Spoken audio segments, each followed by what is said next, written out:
Ko Jin Hong was one of the best experts on ancient writings in Damai, and his 7-year-old son, Jin Young. Every day I went to the library to deal with stinky books. The little boy did not like his work at all. He was constantly watching his father. For him, playing with his dad was something he could never have dreamed of. He didn't dare to disturb his work, so he always went about his own little business. And when there was time to sit together drinking alcohol, the father would talk about his mother, looking at his son in confusion. Jin Young liked it very much, even though his father smelled of alcohol, and he lay on his lap and enjoyed his stories. Hugging his son, Ko Jin Hong asked if he missed his mother, and little Jin Young said with a smile that he was fine. And all because he has such a wonderful father who hugged his son even harder in return. Jin Young said that many children in the neighborhood lost their fathers during the great battles, so he was very happy to be with him. The next day, someone knocked hard on the gate of their house, so Jin Young decided to check who was visiting. His uncle Chan stood on the doorstep and greeted him and asked how his little nephew was doing. Uncle Jeong asked if he had read the book, and Jin Young replied that of course he had, and he also kindly asked if his aunt was doing well.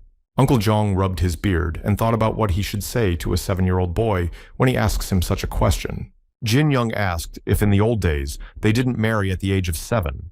Uncle Chan caught his nephew scratching his head and said that he was a very funny kid, and he wished his son was a little bit like him. Time passed very quickly and a starry night fell outside. After setting the table and pouring a drink, Ko Jin Hong handed the mug to his brother. The conversation began with Ko Jin Hong asking if his brother really wanted him to decipher the ancient writings on the gold plates. Jong said that he was, because in fact, there is no one more talented than him among all the scientists, and this is a great opportunity because the emperor is very interested in it. Ko Jin Ho said that at the moment, he has not yet finished researching the relics, which he has been doing for more than 10 years. Zhong assured him that his friend had only 3 gold plates and that he could solve the case in a few Sundays. The study of antiquities is important, but for so many decades he has been wasting his time. Chan knows that he has run out of money and is in debt. Zhong insisted on thinking about his son's future and asked him to forget about his relics for a while and start studying the gold plates. Under the pressure of his brother, Ko Jin Hyun finally agreed to take the job, while little Jin Young eavesdropped on their conversation. The next morning, the father got ready to leave and told his son to obey the nanny, because he did not know how long he would be away, but he thought it would not be long. Jin Young made fists to show his strength and begged his father not to worry about him because he was an adult. Ko Jin Hong agreed with his son, assuring him that he would return soon. Every evening, little Jin Young sat on the steps in front of the house, waiting for his father. He was looking for familiar features in the people walking on the square, but did not find them. On his way back to the house, he realized that his father would not return today either. The door to his father's office attracted the attention of the upset Jin Young. His father had always forbidden him to go there, and since he was not at home, the little boy decided to look into the office. There were large shelves with an incredible number of different books. Looking around, Jin Young saw a painting hanging on the wall. If he remembered correctly, there was a secret passage behind it to his father's vault. Jin Young lit a candle and decided to go down the stairs and look around at everything he had been interested in so far. The little boy hesitantly opened the door to the vault itself. However, when he entered the secret room, he screamed in surprise. For him, it seemed incredible because there were so many beautiful and strange things stored there. Jin Young noticed that there were not only objects of their culture, but also Western values and things that impressed him. Looking around, he noticed a box that his father had been working on studying all his life. The little boy became very curious about such important and complex things. That box contained various books with strange inscriptions, a strange compass, and a staff. Jin Young thought that was all there was to it, but something else caught his attention. The object looked like an octagonal stone with a scary image of an ancient demon. The little boy thought that the face was too scary, so he decided to put everything back in its place. But when he was closing the chest, he accidentally cut his finger. His finger was injured quite seriously, so blood was flowing down his finger and falling to the floor. It so happened that a drop of his blood fell on the same octagonal object with a terrible demonic image. Suddenly, something strange began to happen to him, and the eyes of the drawn demon glowed with green light, as if waking up from a long sleep. Jin Young noticed this and was seriously frightened because it was something unrealistic for his little world. The octagonal object with eyes began to emit a magical blue light from its scary eyes. This light approached Jin Young's eyes, penetrating directly into his head and lifting his small body into the air. The octagon darkened with the release of its full force, and little Jin Yong fell to the floor unconscious. After a while, evening was approaching quite rapidly outside. When Jin Yong woke up, he tried to understand what had happened to him. He quickly closed the box and realized that he had to get out of there immediately. But suddenly, he heard an incredibly eerie sound, as if someone was howling and laughing at the same time. Looking around and not noticing anyone, he closed his little ears and ran away from the shelter in fear. Jin Yong tried to run away, but the alien presence caught up with him as if enveloping him in its dark arms. He felt like he was holding his own head, so he tried to prevent it somehow, and a strange voice ordered him to obey. Jin Yong tried to drive out the evil spirit forever, so that evil would not subdue him. The little boy was so enraged by the inner struggle that he ordered the spirit to get out of his head, thus suddenly releasing a lot of inner energy.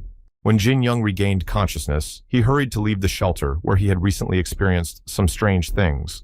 A voice in his head screamed that he would not be able to escape from it no matter how hard he tried.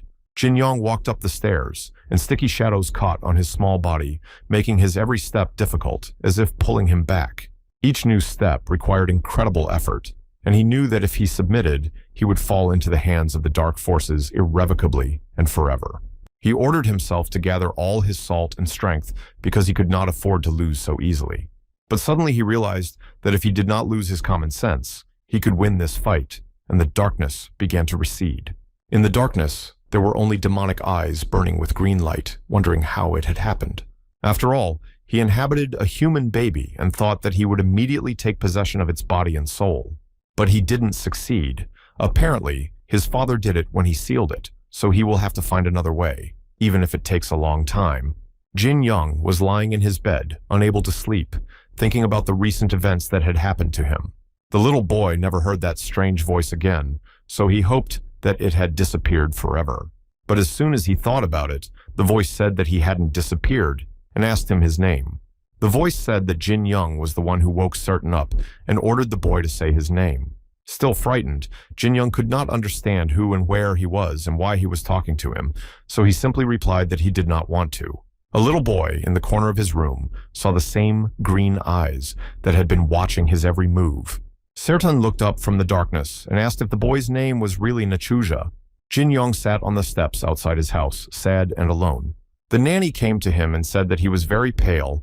Maybe he had a bad pain somewhere. She was worried. The little boy told her that nothing special was happening to him and that he would just have to rest for it to go away. The nanny understood and reminded him that today he shouldn't read too many books and should rest more. The nanny left, and Jin Yong was upset that if he told anyone about it, they would think he was a real lunatic. While he was thinking, Certain turned to him and asked what kind of place this was, because the air here was completely different.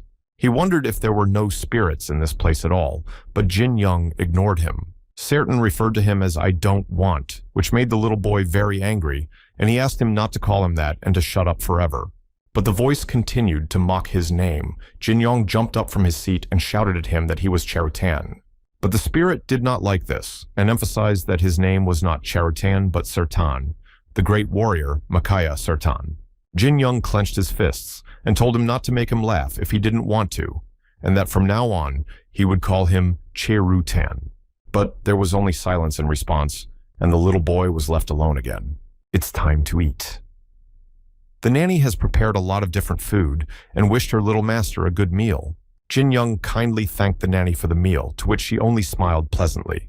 While eating dinner, the little boy was thinking about his father and suddenly remembered that he had not heard from Cherutan for a long time and that he might have already left him. But suddenly Cherutan raised his voice and asked how Jin Yong knew. The confused boy looked around and could not understand what he was talking about. He asked how he knew about the nickname he was called in Macau, and the boy said it was just a mispronunciation of his name. Jin Yong was now very curious about the meaning of this Makai. Cherutan explained that Makai is located between the celestial world and the world of people because a zone was needed for the conflict between the two worlds. Jin Yong listened intently and asked if Makai and the heavenly world were created by humans to fight great battles. Cherutan said that he understood everything correctly and praised that Nachuja was very smart. Jin Yong asked how he could believe Cherutan's words, and the boy reminded him that that was not his name, and he said that it was not his name either. But suddenly Jin Yong laughed out loud. Cherutan asked him why he was laughing so hard. He explained that if you write Cherutan in Chinese characters, it will make at least some sense. Cherutan asked what the meaning of his name was, and Jin Young laughed even harder and said that Cherutan was a crying singer. Cherutan was silent for a while and then asked how I don't want to do that. Jin Young didn't understand what he was getting at. But Cherutan was curious how he knew about his abilities, because he can control the mind of the enemy with his voice, making them cry and fall into nightmares. But Jin Young was not afraid of him, saying that he did not know why, so he went to bed and ordered Cherutan to sit quietly. When the little boy had long fallen asleep, Cherutan looked at him and thought he was a funny little boy, curious and quick to think. He caught himself thinking that this was the first time he had shown empathy, so he considered it a foolish mercy to this human being. He told him to wait for the time when his body would become Cherutan's property, because he had to return to Makai by any means necessary. The next morning, Jung Yong decided to sort things out. He reflected on the fact that demons usually live for 5,000 years, and Cherutan lived for 1,000 years by human standards, from 50 years to 10 years. In this case, if his calculations are correct, Cherutan is 10 years old, which means that they are definitely friends of 1 year. While Jin Young was doing his calculations, he was told that his father had finally returned home. Taking off his hat, Ko Jin Hong greeted everyone and asked if anything interesting had happened in his absence. Jin Young was overjoyed to see his father, but he just stood silently across from him, smiling. After all, if he talks about Cherutan, his father will find out that Jin Young secretly broke into his hideout. So he hid his hands behind his back and said that nothing strange happened at all. The father was happy to hear this and asked if his son had been studying his letters conscientiously. Ko Jin Hyun told his son that he had something very urgent to do, so he had to hurry. Cherutan asked Neho what it was and why his father was not nice to him, and Jin Young ordered him to shut up. Ko Jin Hyun stood in front of the painting that hid the hiding place and realized that he was running out of time. He went into his hiding place and looked around. Everything was just as he had left it. So he approached the table thinking that most likely after working on the slabs in the palace, the emperor would take his life. But before that happens, he has to write down everything, no matter what happens to him. Meanwhile, something was happening in the luxurious imperial palace. The emperor's servant humbly asked him if he had called for him when he entered the bathhouse. The emperor asked if it was true that Ko Jin Hong had gone back home. The servant replied that this was true because he had the materials needed for the job in his house, so he had been given special approval. The emperor was worried that the contents of secret research might come to light. The servant assured the emperor that he had no reason to worry, because it had been less than 10 days since he had begun the experiment. How many scientists have abandoned this work in such a long time, he has not yet revealed. But the emperor was not reassured by the words of his servant, so he shouted at him to be fully prepared in any case. After all, when Ko Jin Hyun returns, his family and those associated with him were ordered to deal with everyone. The next day, Ko Jin Hong packed his things and got ready to go. But he suddenly turned to his son and thought that maybe this time he would devote 1 month to research. He said that they say that no news is good news, so they should not worry about him. His father ordered Jin Young to obey the nanny and then set off on his way. But when he went outside the gates of his house, he noticed that the imperial soldiers were standing around him. He was approached by Yuk Du-gam from Jin Wei, who said that they had come to accompany him. Jin Young wondered why government troops would accompany his father. Before setting out on his journey, his father reminded Jin Young not to neglect his studies. He gave him 9 books on Hansh a year ago, and he probably read them all, but now he needs to repeat the 3rd volume. Jin Young did not understand what his father was getting at and why he should pay attention to the 3rd volume. His father emphasized that it was the 3rd volume because when he returned home, he would definitely give him an exam. The soldier who accompanied him said that Ko Jin Hong's son was a genius for reading Hansha at that age, but his father remained silent. What did his father even mean by that, since Jin Young had graduated from Hansha 2 years ago and didn't understand why he needed to read again? Days gave way to nights, and rain to sunny days. Jin Young sat on the steps of the house and waited for his father to come home again. He was about to go back inside, but something caught his attention. Imperial soldiers still stood outside the house in any weather, regardless of whether it was day or night. The little boy did not understand why they were standing there, but he never ceased to be amazed. Cherutan asked Ne Want why he was thinking so much, and asked what had happened to him. Jin Young decided to ask Cherutan why those soldiers were standing outside the house, as if they were watching.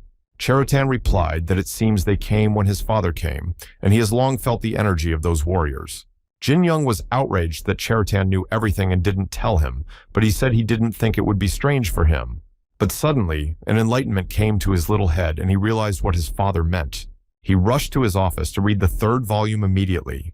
Perhaps his father left him some secret sign. The search took a little time, but the books of the 3rd volume were not among them. Jin Young searched the entire shelf from top to bottom, but he couldn't find the book he was looking for, and he wondered where it might have gone from the shelf. Cherutan called him, and the little boy said that he was very busy right now. Cherutan apologized and said that he had been watching him for some time and noticed that there was one place he had not yet searched. Jin Young followed the spirit's advice and went to the secret hiding place to see if Cherutan's guess was correct. When he remembered that it was in this very place that Cherutan had stuck to him, he felt uncomfortable. He went into the relic storage room and looked around for a book. His attention was drawn to his father's desk with letters and a book on it. Jin Young picked up the book and looked at it closely to make sure that it had been on the table all along. Cherutan asked what those strange inscriptions on the table were and what those words meant. Jin Young looked at the leaves and wondered what they could be, but he couldn't figure it out. Cherutan suggested looking at the 3rd volume. The little boy opened the book and saw that his father had written something on a folded page. He turned the book in different directions, trying to understand the writing, because the order was out of whack. The right and left hieroglyphs were moved if you read it backwards. Jin Young managed to read some words and did nothing. Cherutan asked why he was just standing there, what he was up to. The little boy said that he seemed to have solved the riddle, and Cherutan was curious what it was, but he said that he would see for himself later. Jin Young noticed the statues he'd passed earlier and stopped by them. Looking at these animals, he remembered his mother, who was born near the sea and loved turtles. For some reason, he also mentioned that his left hand is stronger than his right, and only he and his father know about it. Jin Young set to work. Touching the turtle, he turned the statue to the left 3 times. It was not easy for him, but he succeeded. Another secret room opened up in front of him. Jin Young was very surprised because he didn't expect to open another room. He thought he would find some small storage, but it exceeded his expectations. On the walls of the secret room hung many records of his father's experiments, and on Jin Young's desk, he noticed a whole stack of documents. The little boy picked up the documents to examine them and discovered that they were secret letters from his father to him. They say that it was a mistake to come to the Imperial Palace because they think it will take a long time to decipher the gold plates. But Jin Young was more impressed by the fact that his father wrote that he had solved them long ago. However, it will be very dangerous to transmit their content, and this cannot be allowed. Jin Young and Cherutan looked at the letters with some strange letters on them. Cherutan noticed that this was a rather interesting thing, but the spirit was unsure, but said that these were not letters, but runes. The little boy wondered what those runes were, and the spirit told him that runes were somehow magical formulas.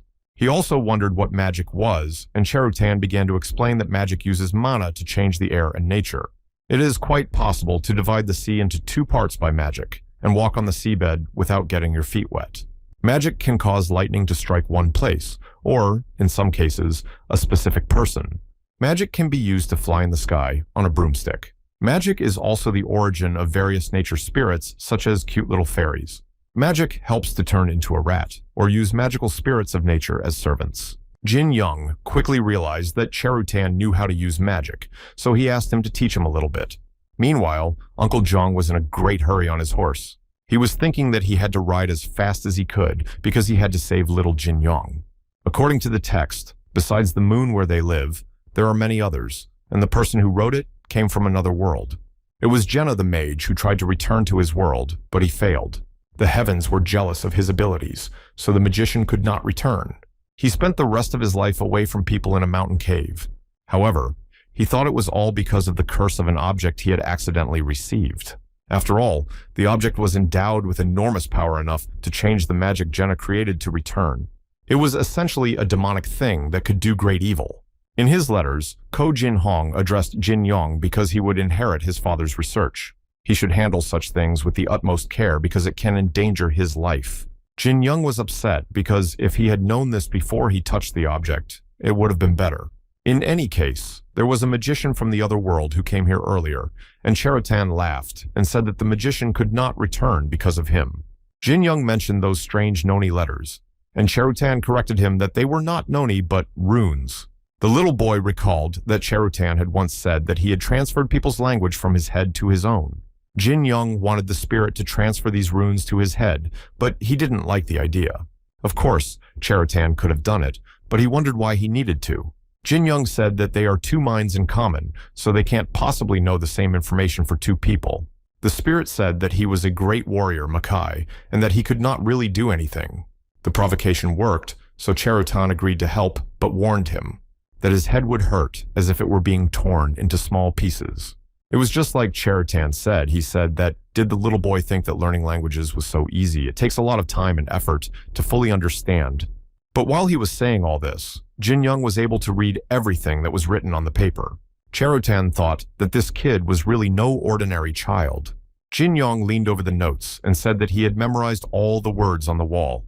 The little boy also asked the spirit to teach him magic. Cherutan exhaled and said that he had already told him that this was unrealistic because it was forbidden by law in Macau. Without losing hope, Jin Young asked if the spirit could teach him at least some basic magic, since they were not Makai now. Cherutan agreed to teach the little boy, and he jumped for joy. However, Cherutan warned that he was not familiar with human magic. Jin Young said that he was a powerful warrior, so what could he do? The spirit will teach the little boy one magic that is often used in Makai. It is a finger fantasy magic that is controlled by the finger as a martial art using the finger, so if it has a lot of magic, it can do incredible things. For example, you can cut through space, but you have to be careful of this spell. If you use it incorrectly, not only mana but also vital energy will leave your fingertips. You can lose your life in this way, so if possible, you should use this spell only once a day. But their conversation was interrupted by a worried voice looking for little Jin Young everywhere. Jin Young recognized the voice because it belonged to his Uncle John. He ran out of the secret room as fast as he could to avoid being found out. A little boy notices that the turtle statue rises to the top and the door closes by itself. Uncle John and Nanny were very concerned and rushed to find Jin Young. Surprised, he came out of his secret place and wondered why the two of them were so worried and wondered what had happened. The nanny started crying, and Uncle Chan took the boy by the shoulders and told him that something was wrong. Ko Jin Hong was arrested in the Imperial Palace, and these words knocked the ground out from under the little boy's feet. Uncle Chong said he didn't know, but his father falsely deciphered the meaning of the golden plates, saying that the emperor was angry. He took Jin Yong's hand and said that in any case, he could not stay here. He had to leave as soon as possible and at least save his son. Jin Yong asked if his uncle was telling him to run away from home. Uncle Zhong explained that if you offend the imperial family, all relatives will be eliminated. Perhaps the soldiers would come to take the boy away, so they had to flee immediately, so they hurried to the back gate. Uncle Zhong opened the door, and a spear immediately appeared, wounding his arm. The nanny and Jin Yong ran to him to check if he was okay, and his uncle said that he was fine. He just scratched his arm. Yukdu Gam said that no one would be able to leave this house. Uncle Zhong realized that things were very bad. Jin Young was furious and shouted at the soldiers how they dared to injure his Uncle Zhong. Because of the recent events and news, his nerves were on edge, and Jin Young put his finger forward and prepared to cast the spell. But he was interrupted by his Uncle Jiang, who addressed Yukdu Gam. Holding his wound, he said that he was a candidate for the cabinet of ministers of Zhongseng-hyun, and they dared to wound him. Almost shouting, he asked if they really thought they would not be punished for this. Yukdu Gam's face changed, as did his soldiers, and he began to make excuses that they did not mean to hurt him on purpose. Jong Sung-hyun came here today because this is his friend's house. He ordered the head of the guard to immediately retreat and let them go, but Yukdu Gam said that he could not fulfill his order because he was from Jin Wei. Therefore, he follows the orders of the imperial family. Even if Jong is from the cabinet, he has no right to order him to retreat. Uncle Chong said that there was no one else here except the little boy and his nanny, so there was no one else to take from this house. Yuk Dugum replied seriously that he had received an order to arrest the criminal's son, Ko Jin Hong.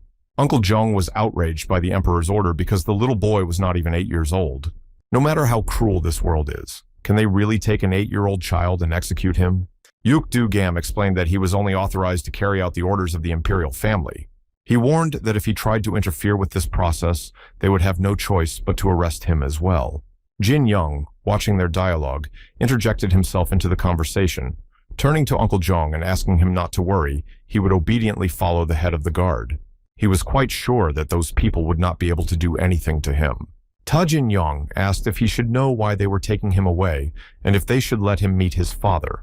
Yukdu-gam admired the little boy's courage and agreed to his terms, saying that his father was in prison under his supervision. But his expression changed abruptly to a serious one, and he warned Jin-young that he would only allow them to meet once. Uncle Chong leaned over to his nephew and said that whatever the situation, it was very serious and dangerous. Jin-young replied that although he was young, he was the first son of the house. A father would not want his son to run away either, so don't worry, nothing bad will happen to him. Yukdu-gam said that the criminal's guilt has not yet been proven, so we need to wait a little bit, but it is still a better option than being on the run all your life. Nevertheless, Jin-young went to Jinwei prison, where his father was imprisoned. The little boy obediently followed Yukdu-gam and thought about what he was doing. More than half of the people who come here are left without life, and even if someone survives, they lose their minds, so this place is called Hell on Earth. Yukdu-gam opened the door to one of the cells for him and told him that his father was inside. Jin-young ran inside with tears in his eyes and stopped halfway through, his eyes bawling. His father hung with his head down, shackled to the prison wall. Jin-young shouted for his father to wake up, and when the father opened his eyes, he was very surprised because he did not expect to see his son here. Jin-young was happy that his father was okay and wanted to run up and hug him, but the head of the guard ordered him not to come close to him. Ko Jin-hong was worried about his son, so he said that children had no place here. Jin-young burst into tears because he missed his father so much, and then Jinwei's soldiers came and told him that his father was a criminal. Ko Jin-hong was angry with the head of the guard, asking why they took his son away since he was not guilty of anything. Yukdu-gam explained that he was following orders, but as he knew, if he offended the imperial family, all relatives would be killed along with the offender. Ko Jin-hong understood everything and asked him not to transfer his guilt to his young son. Little Jin-young couldn't take the strain either and burst into tears. Yukdu-gam sighed and told Ko Jin-hong that he would come to see him a little later. The head of the guard guided the sobbing Jin-young to the exit of the cell to the begging cries of his father. Ko Jin-hong asked to be killed, not his son. From the darkness, the emperor's voice was heard saying that if he pardoned his son, would he do the job properly? With tears in his eyes, Ko Jin-hong begged the emperor to at least leave his son alone. The emperor warned him to obey his orders if he promised not to cheat and how to conduct the experiment. In this case, the emperor would not take his little life. Ko Jin-hong had already deceived the emperor once, and this was his insurance policy, just in case. The emperor informed him that he was sending his son into exile until the experiment was completed, to a special place of confinement on the distant island of Cheonggan-don. This isolated island in Shandong province is said to be difficult for prisoners to escape. But don't worry, the people on that island are very nice and friendly. Cheritan turned to Ne Want that this place is much more dangerous than he thought. While analyzing the documents, Yukdu-gam called his superiors idiots because what did they want by sending a small child into exile? One of the soldiers asked if the boy was too young to be sent here as a toy. Yukdu-gam ordered him to shut up and put Jin-young in the same room as old man Gu-yang. The soldiers accompanied the little boy strictly by order of the head of the guard. On the way, Jin-young saw prisoners who were constantly doing something, carrying cargo or carrying tools, under constant supervision by soldiers. The prisoners looked at the child and said to each other that the world had come to an end, since they were already sending children away. Jin-young was brought to the main square by the collar as if he were a kitten, and introduced as a new prisoner. The boy's name was Ko Jin-young, who is currently 8 years old. He was still a young man, so he would run small errands until he turned 10. A large, hairy man scratched his beard and said that they should definitely take care of the kid. Another prisoner pushed him, joking about what Volakatic would do if the child was afraid of him and started to be capricious. Volakatic laughed and said that in that case, he would strip him naked. Jin-young and Cheritan simultaneously thought that there was not a single sane person on this island. Jin-young was still hanging in the air in front of the crowd of prisoners, who looked at him as if he were a new toy, while he thought about his father. He was going to have a hard time in the new place, and now, like everyone else, he was sleeping on the cold floor instead of a warm bed. Suddenly waking up, he realized that he had lost consciousness immediately after entering the dungeon. Cheritan wondered what they were going to do now, and Jin-young said that he needed to be patient for a few days and think about it. But he was pushed out of his thoughts by a sudden shout that he had to get up. When breakfast time came, the cook poured food from a common cauldron for everyone in turn. Jin Yong stood next to Harry, who threw his arm around his shoulder. Volocadic squeezed the little boy between the other prisoners in the line. He leaned over his ear and told him that if he ate breakfast, he would be able to work, and if he couldn't work, someone else would have to do his job. The prisoners who remained in line behind them were outraged by this insolence. Voloshadik shouted to them not to stare, but to be patient for today, because this is the first and last indulgence for this child. Jin Young looked down at him and assured him that he was fine, so he didn't have to do that. Volocadic became serious, saying that he was not doing this out of mercy, so he should shut his mouth a little bit. Jin Young understood, but when he received his portion, he could not contain his emotions because it was disgusting to look at, let alone eat.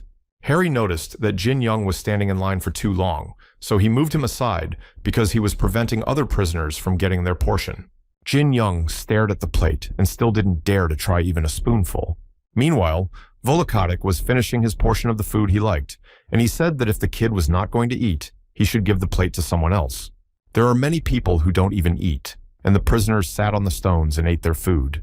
Harry said that if such a little asshole got here, it meant that his family had committed some kind of grave betrayal.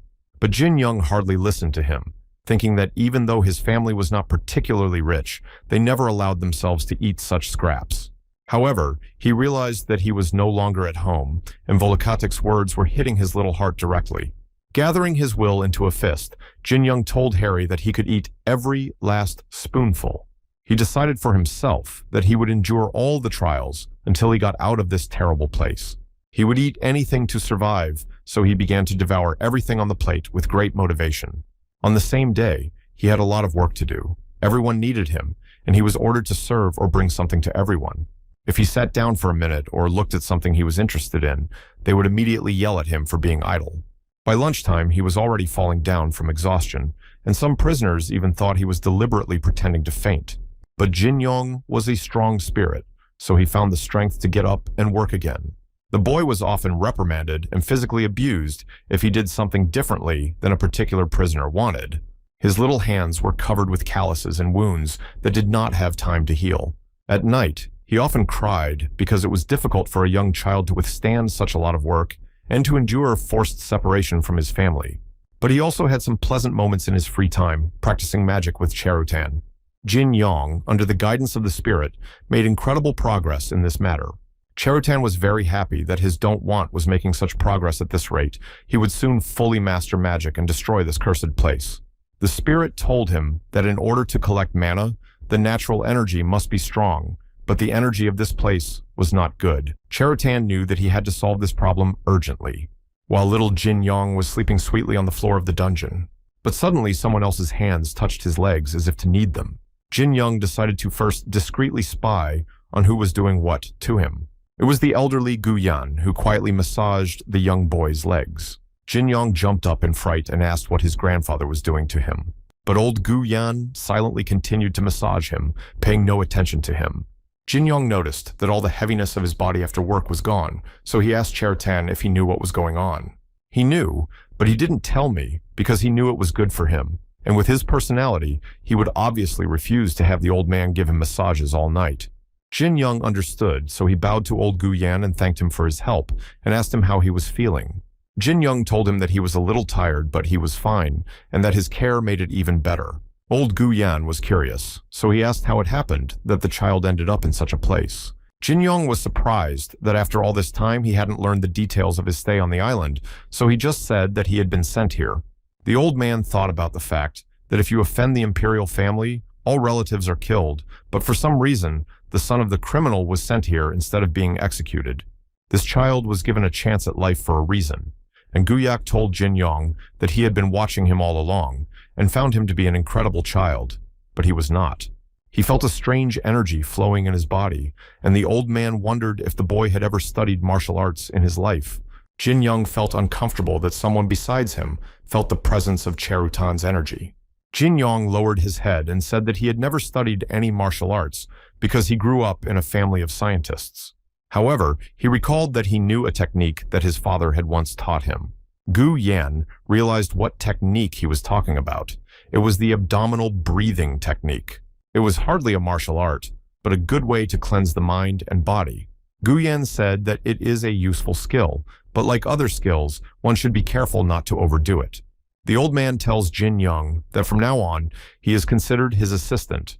His body is still weak, and he won't last a year with it, so he needs to train it. Jin Young was grateful to him, but worried whether the soldiers would allow it. Guyan assured him that he would tell them personally, so he didn't have to worry about it. The old man warned Jin Young that he had nothing to be thankful for, because he was doing it because he needed him. The next day, Jin Young was already helping Guyan with his work. While working, the old man noticed that his tool was completely worn out. Guyan asked his assistant to bring a new one, which he gladly agreed to. After Jin Young became old Guyang's apprentice, no one else bothered him. The influence of his grandfather on this island was quite large, and Jin Young wondered what he was doing. In the studio, Jin Young met Harry, who wished him good morning. He also said hello to Uncle Xing, who remarked that the kid had been doing quite well lately. They even say on the island that Jin Young became Guyang's personal assistant because he was very lucky. The hairy man leaned right in front of his face and said that if it wasn't for old Guyan, the boy would have become his property. Then he laughed and advised Jin Young to show himself well in front of the old man because he was a very bad person. Jin Young was very curious about the kind of person Guyan's grandfather was and what he did. Harry told him that when a new doju arrives, the predecessor always warns him about the old Guyang. The position of doju is high in itself, but it is lowered in status if he holds it in Cheonggyeongdong, and the reason for this is to please old Guyang. This is nothing more than his incredible sculpting skills. His statues, carved by him personally, were even sent to the imperial palace. But one day there was a brave man who tried to suppress the old man by force. Guyan is just knocking on stones, why should he be indulged, said the brave man. But old Guyan did not work for 10 days in protest, which left the imperial court 3 sculptures short. Later, Doju received a letter saying that he would stay in Cheongdong for another 3 years. Doju was furious at this punishment, so he told the soldiers to catch old Guyang. The furious Doju sent a group of guards to the cell of old Guyang. However, it was not so easy for Guyan to catch the soldiers who came to him later lying at his feet. The next group of warriors attacked old Guyan with spears, which he skillfully and easily dodged, reducing the distance between him and the soldiers. In turn, Guyan began to attack with one blow, and he threw one soldier away from him. The rest of the soldiers who were watching, and who had not yet realized anything, the old man was already behind them. He picked up a spear from the ground and headed toward the soldiers, who pointed their spears at him in fear. Dozu, who gave the order to catch Guyang with his tail between his legs, was standing behind one of the soldiers.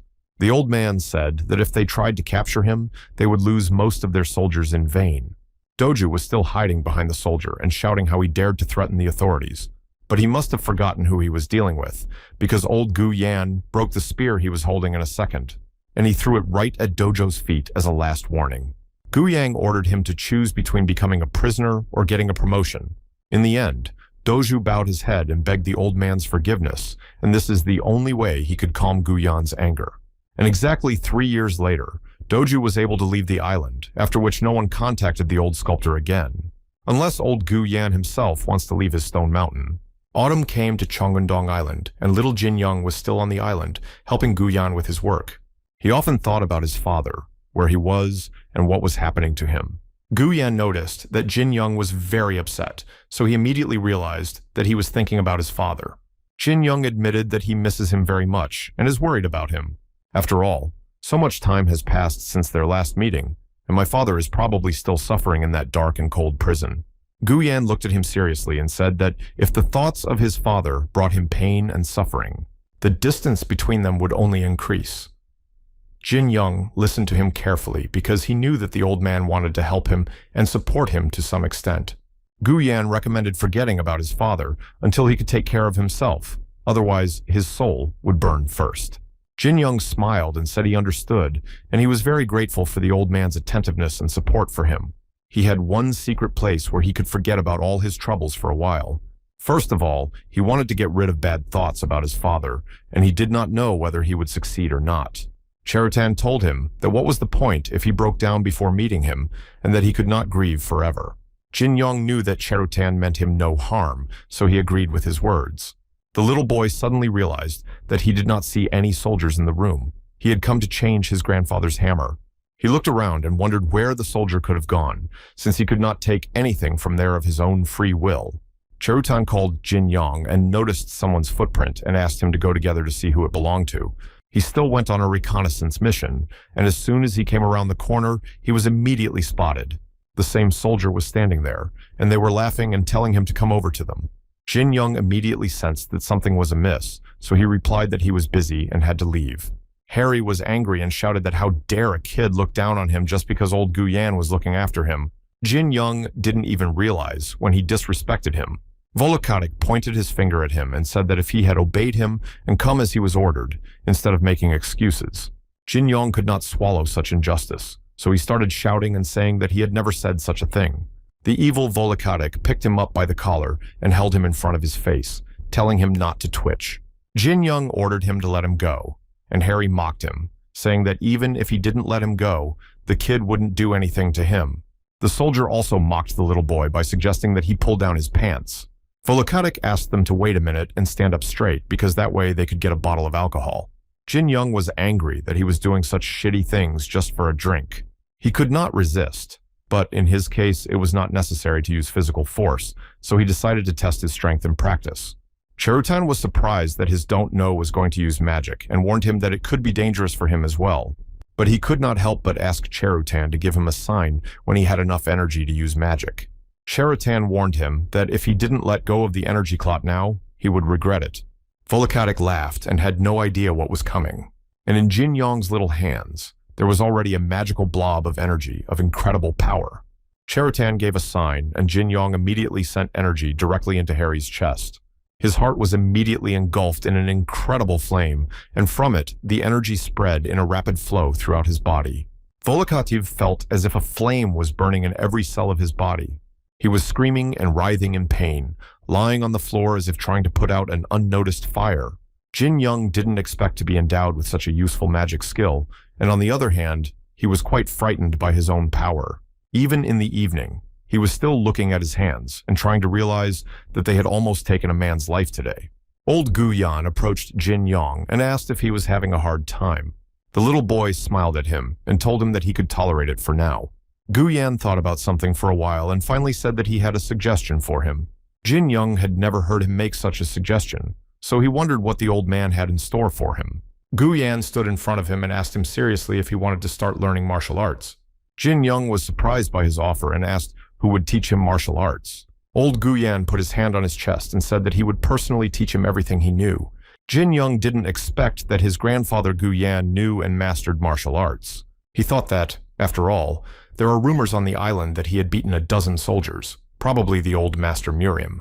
Gu Yan explained that he didn't need to consider him his mentor, he would just teach him. Jin Yong asked if the old man wanted to teach him martial arts because he was worried about him. He thought about the fact that his grandfather's offer was attractive, but why he was doing so much for him was not like a normal act of kindness to a child. Jin Yong was very curious about the reason why he was so loyal. Gu Yan emphasized that in return, he would be obliged to do one thing, and he warned the boy that it would not be easy.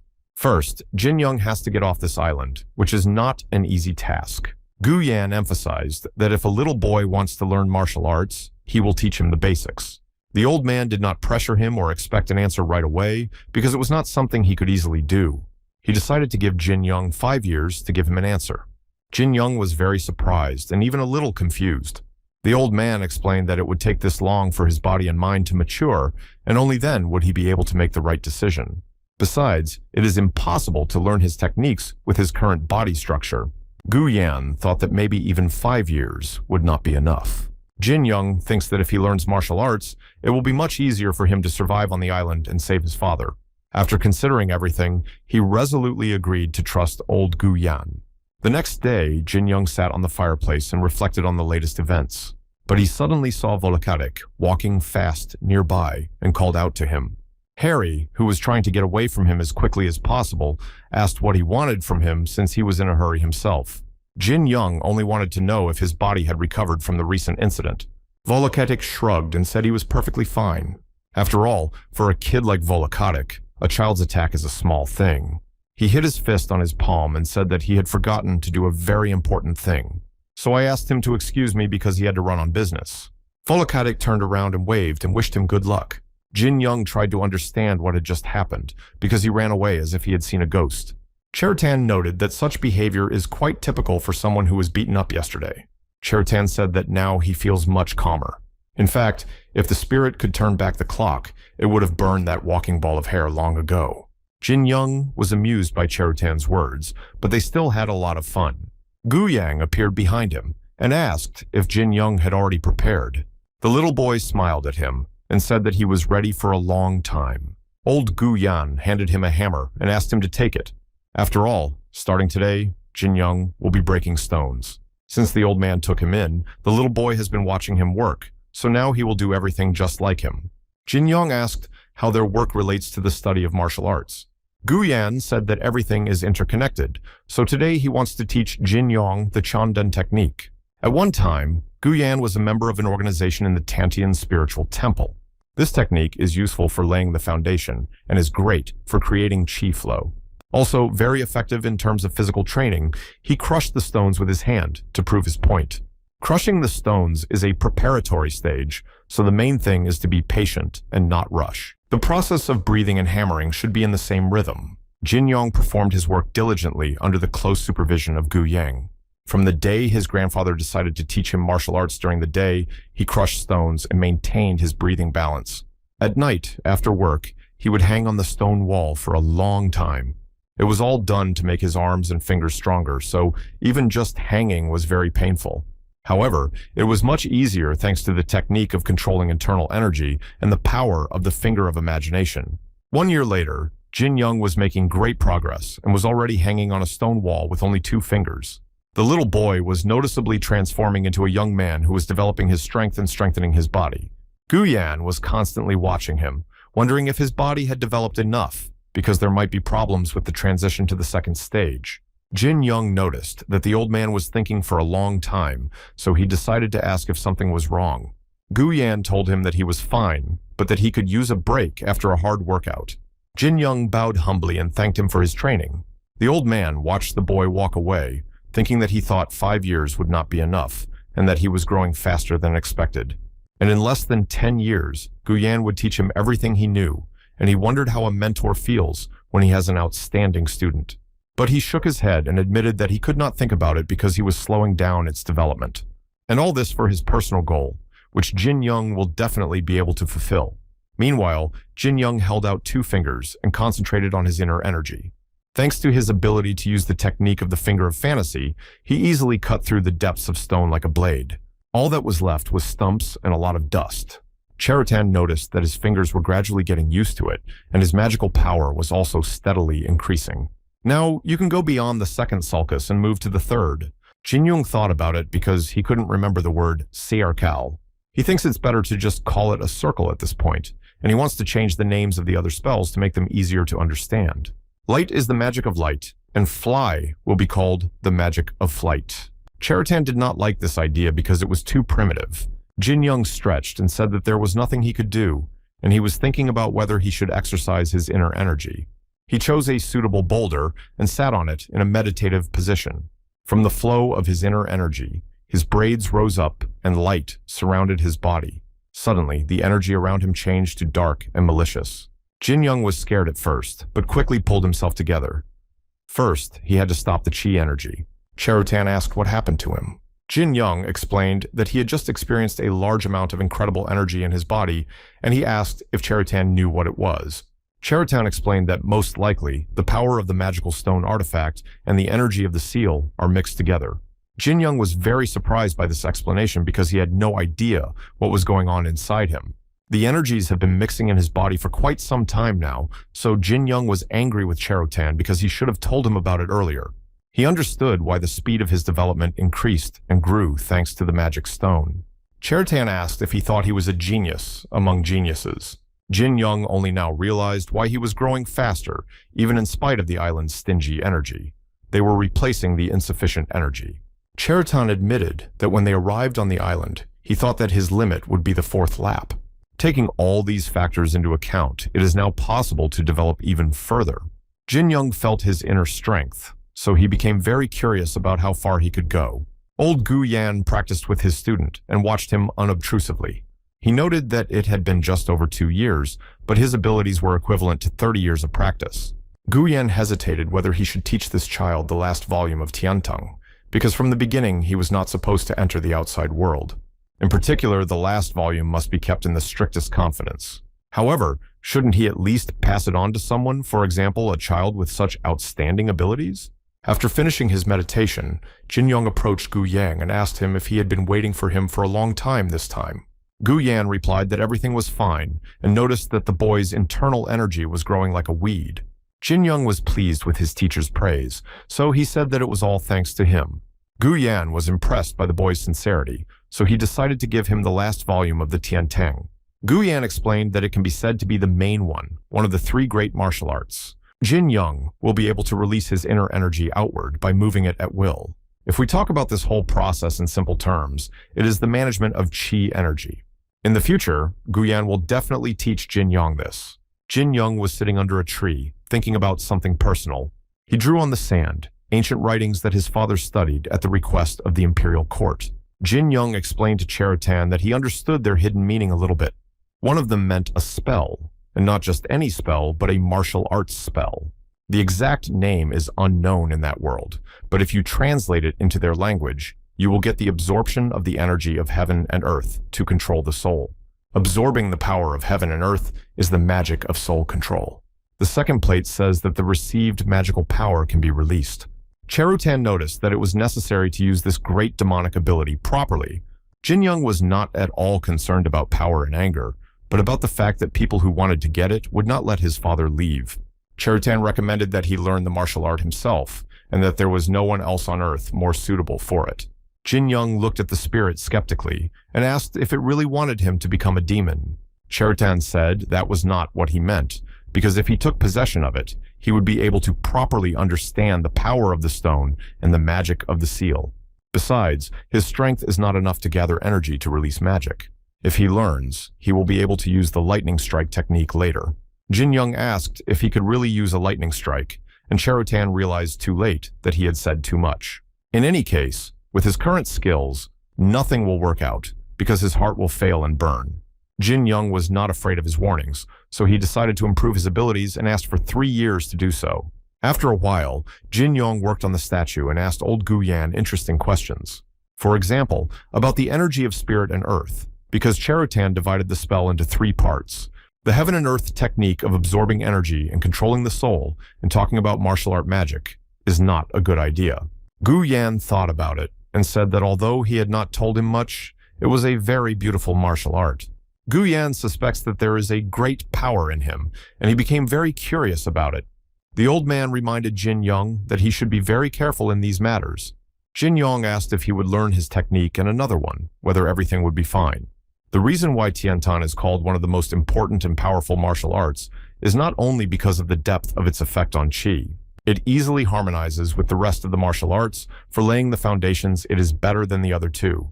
Even if the source of the force is weak, it is one of the 3 great combat techniques. Jin Young was delighted with old Gu Yan's story, as it meant that he could study them all at the same time. Gu Yan emphasized that the heaven and earth technique is a wonderful martial art, so it is important for Jin Young to study it conscientiously.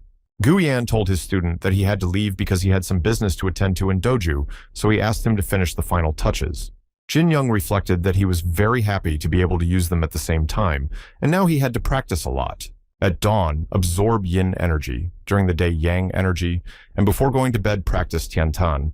Then he will be able to create a cycle of 2 energies. But first, he had to finish his work, because 3 days of hard work can go down the drain, so he had to be careful. Jin Young noticed that a rather friendly Harry was approaching him. He asked him what he was doing, and Jin Young said without turning his head that he needed to finish working on the statue today. Harry thought that he used to be the second person on this island, and old Gu Yan was the first, but he was not interested in being the head of the island, so Harry behaved as the head of all the prisoners. It gave him some privileges because he was eating better than everyone else. Also, Volokatic could choose only the job that was the easiest. However, everything changed the moment Jin Young appeared. His strength grew day by day, and he became a favorite of old Gu Yan. At some point, he was treated as the second most important person. Therefore, Because of Jin Yong, Volokatik's position was seriously shaken. He could still accept the second place, but the third place is not possible, because two people are enough to lead everyone. Volokatik became the second most important person on the island at the age of 22. That's why he tried to keep his place for more than a decade. There were many who encroached and stretched their dirty hands to take his place. All of them ended up very badly because Volokatik did not give up his place to anyone, even if he had to cripple them. That place has always remained under his control, so he was remembering it while holding the stick. And now, because of Jin Young's strange abilities, he lives in fear, hiding in the corners of the room, and Harry has just realized that he will not give him his place. While old Guyan is gone, the kid is defenseless and has no eyes in the back of his head, so he decides to stab Jin Yong in the back.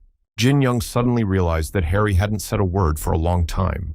Sensing the danger, Chertan ordered him to dodge immediately, while Volokatik was already flying at him with a stick. Thanks to Cheratan's gut feeling and warning, Jin Young managed to dodge Harry's sneak attack. But the man was not going to stop, and the hairy man continued to bring his stick over him. Jin Young decided to defend himself by blocking punches with his arm, using the skills he had learned earlier. Jin Young intercepted the stick still in Harry's hands with a sharp movement. Taking advantage of the moment of surprise, Jin Young wanted to snatch the stick out of his hands, but he pulled it toward him with his own strength, along with Volokatik. Jin Young thus closed the distance between them and hit Harry on the head with his head. He struck so fast and accurately that he lost his balance and flew off a long distance. Unable to stop, Harry continued to fly further down the cliff. Jin Young was worried that he would fall, so he called out to warn him of the danger. But Volokatik could not resist, and was already falling down the canyon with sharp stone spikes at the bottom. Jin Young rushed to his aid in time to grab his arm. He shouted at Volokatik to hold on to him tightly, because if he let go, he would surely remain strung up on sharp thorns forever. The hairy man held Jin Young's hand and looked down the canyon. Then, with tears in his eyes, he begged to be rescued from this pit. Chertan asked Jin Young why he should save this monster if he could just let go of his hand, and the problem would be solved by itself. No one would even know about it. But on the other side were spectators who watched what was happening between them. If Jin Young lets go of his hand, people might think that he deliberately destroyed him as his rival. For the young man, it was important to avoid accusations that he could have left someone without a life. Jin Young told Harry to hold on tight because he was going to pull him up. Shaggy successfully ended up on the ground, and Jin Young warned him that if he was up to something again, he wouldn't let it go. With tears in his eyes and incredible relief, Volokati promised that he would never do that again. Jin Young analyzed the situation while stretching his shoulder and came to the conclusion that it was his own fault that he was attacked today. If it had been a sword and not a stick, he would have lost his arm today, and it is highly likely that he would no longer be alive. Jin Young relaxed and lost his vigilance because his abilities had grown, and he should have paid attention to this so as not to repeat his mistakes. Jin Young ordered Chertan to be on guard as well, because they are one and the same. On the same day, Doju was reflecting on something important to him in his home. When an unexpected visitor came to him in the middle of the night, Dojo immediately recognized him. After all, he was visited by old Gu Yan, who apologized for such a late but important visit. Dojo immediately asked what the purpose of the old sculptor's visit to him was. Old Gu Yan dryly replied that he had a personal request for him.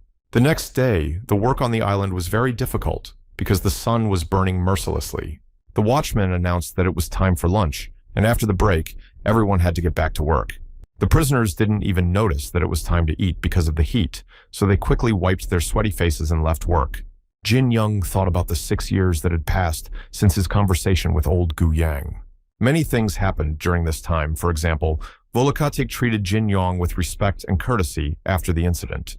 Harry asked him if he was going down for lunch, and Jin Young said with the same courtesy that he would join them later. The biggest change on the island was the establishment of a relationship with Uncle Volokatik, because on the day he attacked the young man, Gu Yan called him to his place.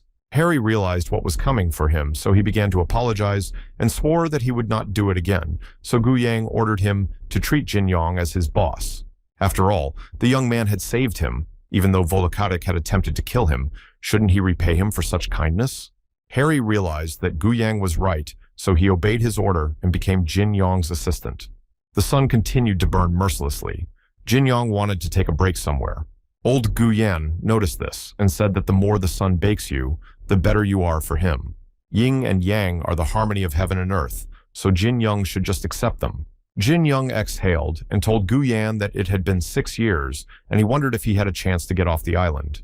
He was also interested in how strong he would become when he mastered all of his grandfather's martial arts. Gu Yan did not expect such questions, so he did not know how to choose the right words. For example, Gu Yan learned this martial art by himself after receiving it from his master. He never compared himself to others. However, his mentor was one of the 10 best masters in the world. Gu Yan did not have the opportunity to compete with him because he was helped to pass away. The 10 best masters of the world. Jin Young wondered if they were not the same 10 celestial great masters of the world. A martial art is compared to a dozen heavenly swords. If someone heard this, they would laugh a lot. Over the past 6 years of training, he realized that his grandfather Gu Yan's martial art was no joke. Jin Young decided to study with Gu Yang and fulfill his request. Gu Yang seemed a little happier at Jin Young's words, but he will tell the details tonight. After a hot day, night fell, and Gu Yang and Jin Young stood on top of a cliff, illuminated by the moonlight.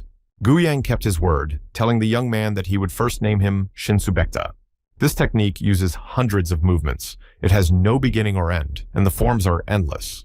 In the process of valuing harmony, it is important to control qi while performing movements. Fighters in the Central Lands call it an Oriental martial art. Jin Young smiled and clarified whether it meant that it was a free martial art. Gu Yan emphasized that at the beginning of the training, you need to try hard. Jin Young looked at his hands and said that only then would he be free. Gu Yan did not fully understand whether he was talking about martial arts or about escaping from Chongdong. Even though there was no difference, Gu Yan decided to tell Jin Young about an important place. That evening, when Gu Yan came to see Doju, he was surprised that the old man had decided to ask for something, so he wondered what he had asked for. Gu Yang asked to allow a child named Jin Young to move freely throughout the island. In return, Gu Yan promised to create a special sculpture in just one place. Dozu asked the old man if he just needed to give the child freedom to press. It was unexpected because Gu Yan does so much for that child, and Doju asked if there would be more requests for him. Gu Yan replied that this would be enough for a start. Doju assured him that he would remove the shackles and ensure complete freedom in the Stone Mountains. However, Doju emphasized that it was forbidden to leave the Stone Mountains, and Gu Yan already understood this. He also asked for the Eastern Cave for his personal use. Dozu waved his hand and said that he could do what he wanted because the cave was empty anyway. Gu Yang led Jin Young to the same Eastern Cave, and they stood at its entrance, and the old man began to tell him what. This cave was discovered during excavations about 50 years ago and was used as a home for workers. After the development of the mountains in the west, the house was moved there, and the cave was completely empty because it was too far from the mining site. But this is not a completely useless cave, as it seems at first glance. There is one hidden place in the cave that only old Gu Yan knows about, a place that saved him when he was on the verge of death. Gu Yan said that this is the secret of the thermal waterfall cave. The old man once decided to name this waterfall Helyangcheon, saying that he would be grateful to him, and soon Jin Young would understand why. From that day on, Gu Yan trained Jin Young every day in different weather conditions. After training, Jin Young would let his body rest in a thermal waterfall. Between training sessions, they also made sculptures of incredible beauty and power. At night, Jin Young and Cheritan would strengthen and improve their magical abilities. When winter came, martial arts classes on the island continued without stopping for a day. Jin Young made incredible progress thanks to Gu Yang's advice and clear guidance. His movements became faster and his body stronger, and the mana he had accumulated was enough to destroy the island to the ground. On the way to the cell, Gu Yan realized that it was time to finish his studies. Jin Young noticed that old Gu Yan was thinking about something sadly, so he asked him if he was okay. But Gu Yan only ordered him to get on the ship and leave the island. He had already agreed with Doju about it, so he doesn't have to worry about anything. He can just leave. Jin Young was happy to finally leave the island, but he was sorry to leave Gu Young alone because he would be sad without him. The old man laughed at his words and said that as soon as he saw him off, he planned to make a special sculpture. All the more reason for someone to look after Volokakatik, and there would be no sadness under such circumstances when Jin Young was now laughing with old Gu Young. But the joking ended when Jin Young asked with a serious face if his grandfather would finally tell him what was important. Gu Yan asked the young man to come closer and spoke his request in his ear. Jin Young froze in place and his eyes rounded. The very day has come when Jin Young, as a young man, will leave the skeleton on which he spent his childhood in confinement. Jin Young played the role of a sailor on a ship transporting stones and sculptures. One irritated Doju was inspecting the deck and noticed something wrong. Jin Young stood there with his face bandaged and fiddled with one of the statues. The soldier was shouting at a man, pointing at Jin Young and saying that even if there was a shortage of men, they should not take sick cripples on board the ship. But the sailor assured him that the young man was very hard-working and that he had only bandaged the wound on his face, especially since he was working for half the price. Doju praised the sailor for finding a worker for half the price, but he should hire healthy and strong people for the ship next time. After raising the last sculpture to the deck, Doju ordered the captains to sail away. The ship raised the anchor and set sail for a long journey. Jin Young stood on the deck and watched as his place of detention gradually moved away. But I thought I was waiting for this moment, and now that it's here, it's all so strange. When Jin Young returns to the mainland, he has to do two things. First, he has to save his father. Looking at the horizon, something caught Jin Young's attention. He noticed old Gu Yan standing on the edge of a rocky mountain, silently watching the ship, with his best student disappear over the horizon. He recalled the day when he admitted that his real name was Guyan Mubek, and even Doju did not know him because he was listed as old Gu Yang in the Chongdong lists. Jin Young was shocked by the news and asked how the old man could hide his real name for so long. Gu Yan lowered his head and explained that if his name was heard somewhere outside, then everyone who has a name even slightly similar to his will lose their lives. Jin Young asked how this was possible, and Gu Yan explained that there was one person who was quite capable of such an act. Gu Yang put his hand on his shoulder and said that when Jin Young got off the island, he needed to leave a man named Guyan Mugen, his brother's brother, alive. Jin Young asked if he was the same Guyan Mugen of the 10 Heavenly Masters. When he heard the name Guyan Mugen among the Celestials, for some reason he immediately thought of his grandfather. He did not even realize that they were so closely related. Jin Young did not understand why the old man was asking him to destroy his blood relative. Gu Yan lowered his head and explained that he was not his own brother, his parents adopted him. First and foremost, he is his sworn enemy who killed his parents, the people he loved so much.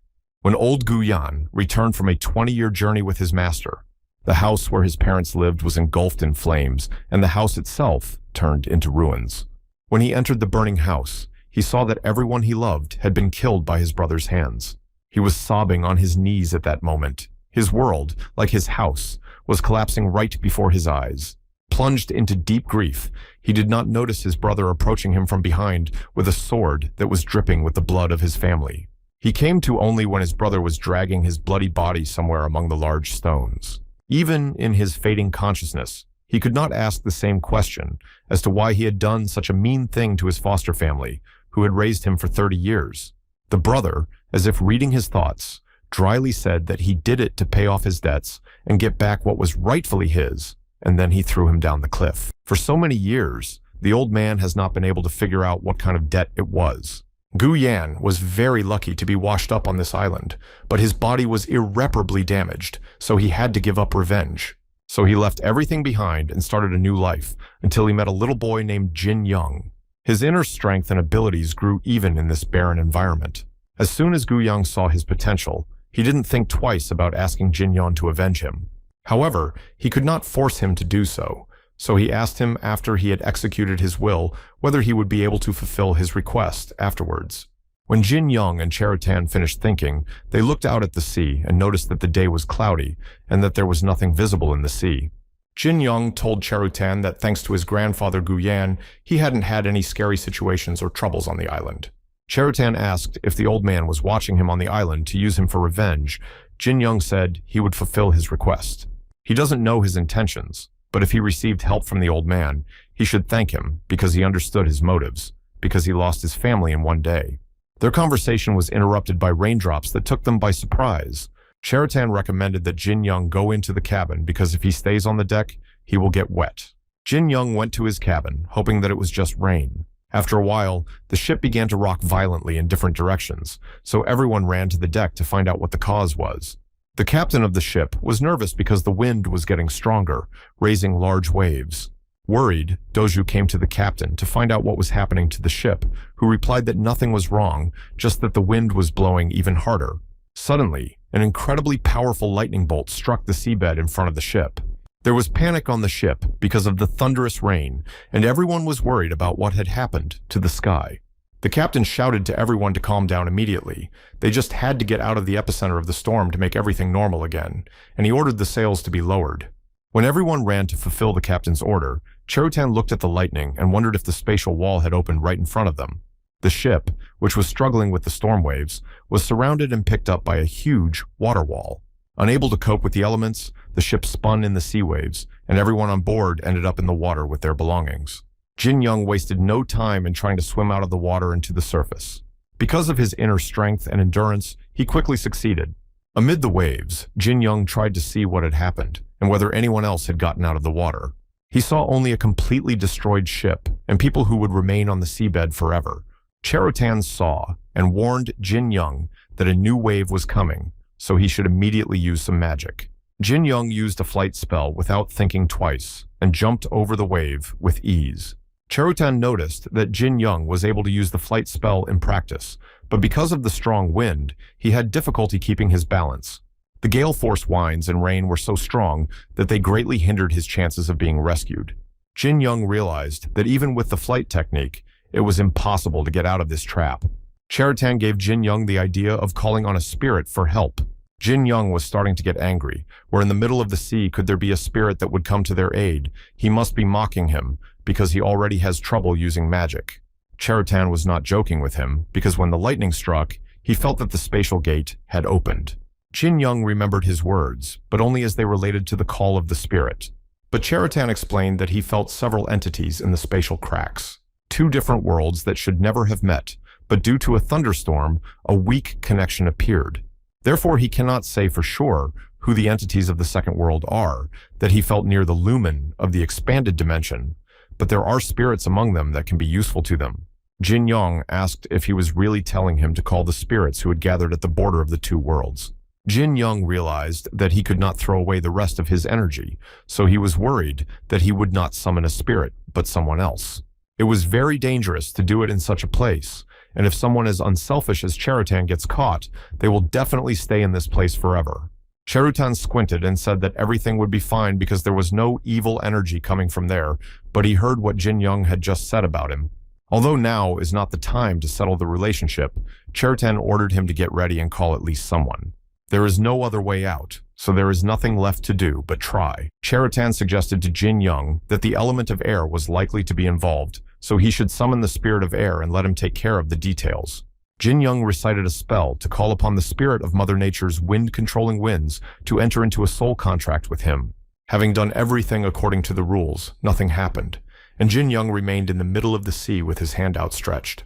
Jin Young was angry with Cherutan because he had wasted his energy listening to him. Suddenly, a strange creature appeared in front of his face and asked him where he was. Cherutan and Jin Young were no longer expecting anyone to show up, so they could only stare at her. The fairy asked Jin Young if he was the one who wanted to sign a contract with her. Jin Young opened his mouth in surprise and couldn't say a word, and she urged Jin Young to answer quickly because she had too little time. The fairy crossed her arms over her chest and asked not to make her repeat the same thing twice. The wind was getting stronger, so there was less and less time to think, especially since the fairy had just passed through the spatial gate and was very tired. Jin Young noticed that he was experiencing very strange sensations inside him, similar to those he felt with Cherutan. But now is not the time for that, Jin Young asked her, once she was the wind spirit, if she would sign a contract with him.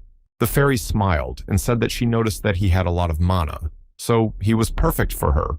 In this case, he, Ko Jin Young, concludes a contract of the soul with the spirit of the wind by swearing an oath before God. Ona Selfina admits that she has a soul contract with Ko Jin Young.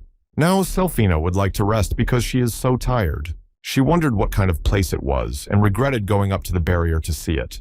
Jin Young asked Cherutan if all spirits were like her, but he didn't know, so he assumed that she was not yet mature. Jin Young took hold of his head and said that he had enough of one idiot and now there was another one. Cherutan reminded them that this was not their problem at all, because the storm had not gone away, and in fact, it was getting worse as it moved toward them. If this continues, they will not get out of there until it is too late, so we need to break through somehow. Selfina decided to get rid of it right now. With a wave of his magical and fragile hand, the waves that were coming at them turned into the sea surface. Jin Young and Cheritan were pleasantly surprised by her skills and how easily she solved the problem.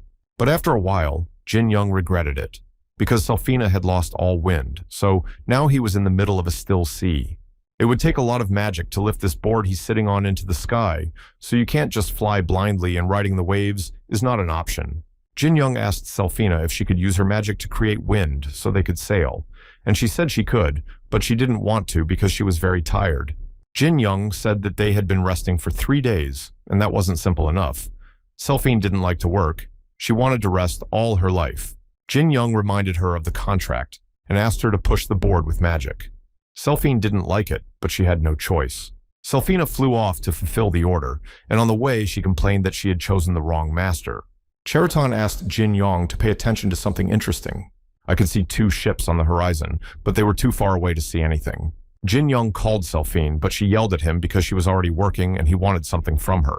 Jin Young asked Selfine to take off unnoticed and reconnoiter what kind of ships were on the horizon. Selfina said that she knew what ships looked like because she was not some stupid demon, so it was not a problem for her, but the problem was that she was lazy. Cheritan said that she is an incredible lazy person for a contracted spirit and also allows herself to make such statements. Jin Young reassured Cheritan that she didn't even know he existed, and that she would probably even curse the emperor while he was away. Although Cheritan is not a king or emperor, he cannot lose his self-respect if some third-rate spirit dares to open his mouth like that. Selfina returned from reconnaissance and found out that these were definitely ships with people fighting with each other. Jin Young wondered how many ships there were, and Selfine said there were only 2. The struggle on the ship was fierce, and there were already many victims. Jin Young was quietly spying on them and couldn't decide whether he should go up there or not. Nevertheless, he decided to go up on the deck of the ship and join the battle. Many lifeless people were lying in front of Jin Young's feet. Jin Young looked at them and realized that this was such a terrible reality. He was preparing himself to enter this cruel world, and if he was shaking from this, it meant that he was not capable of anything at all.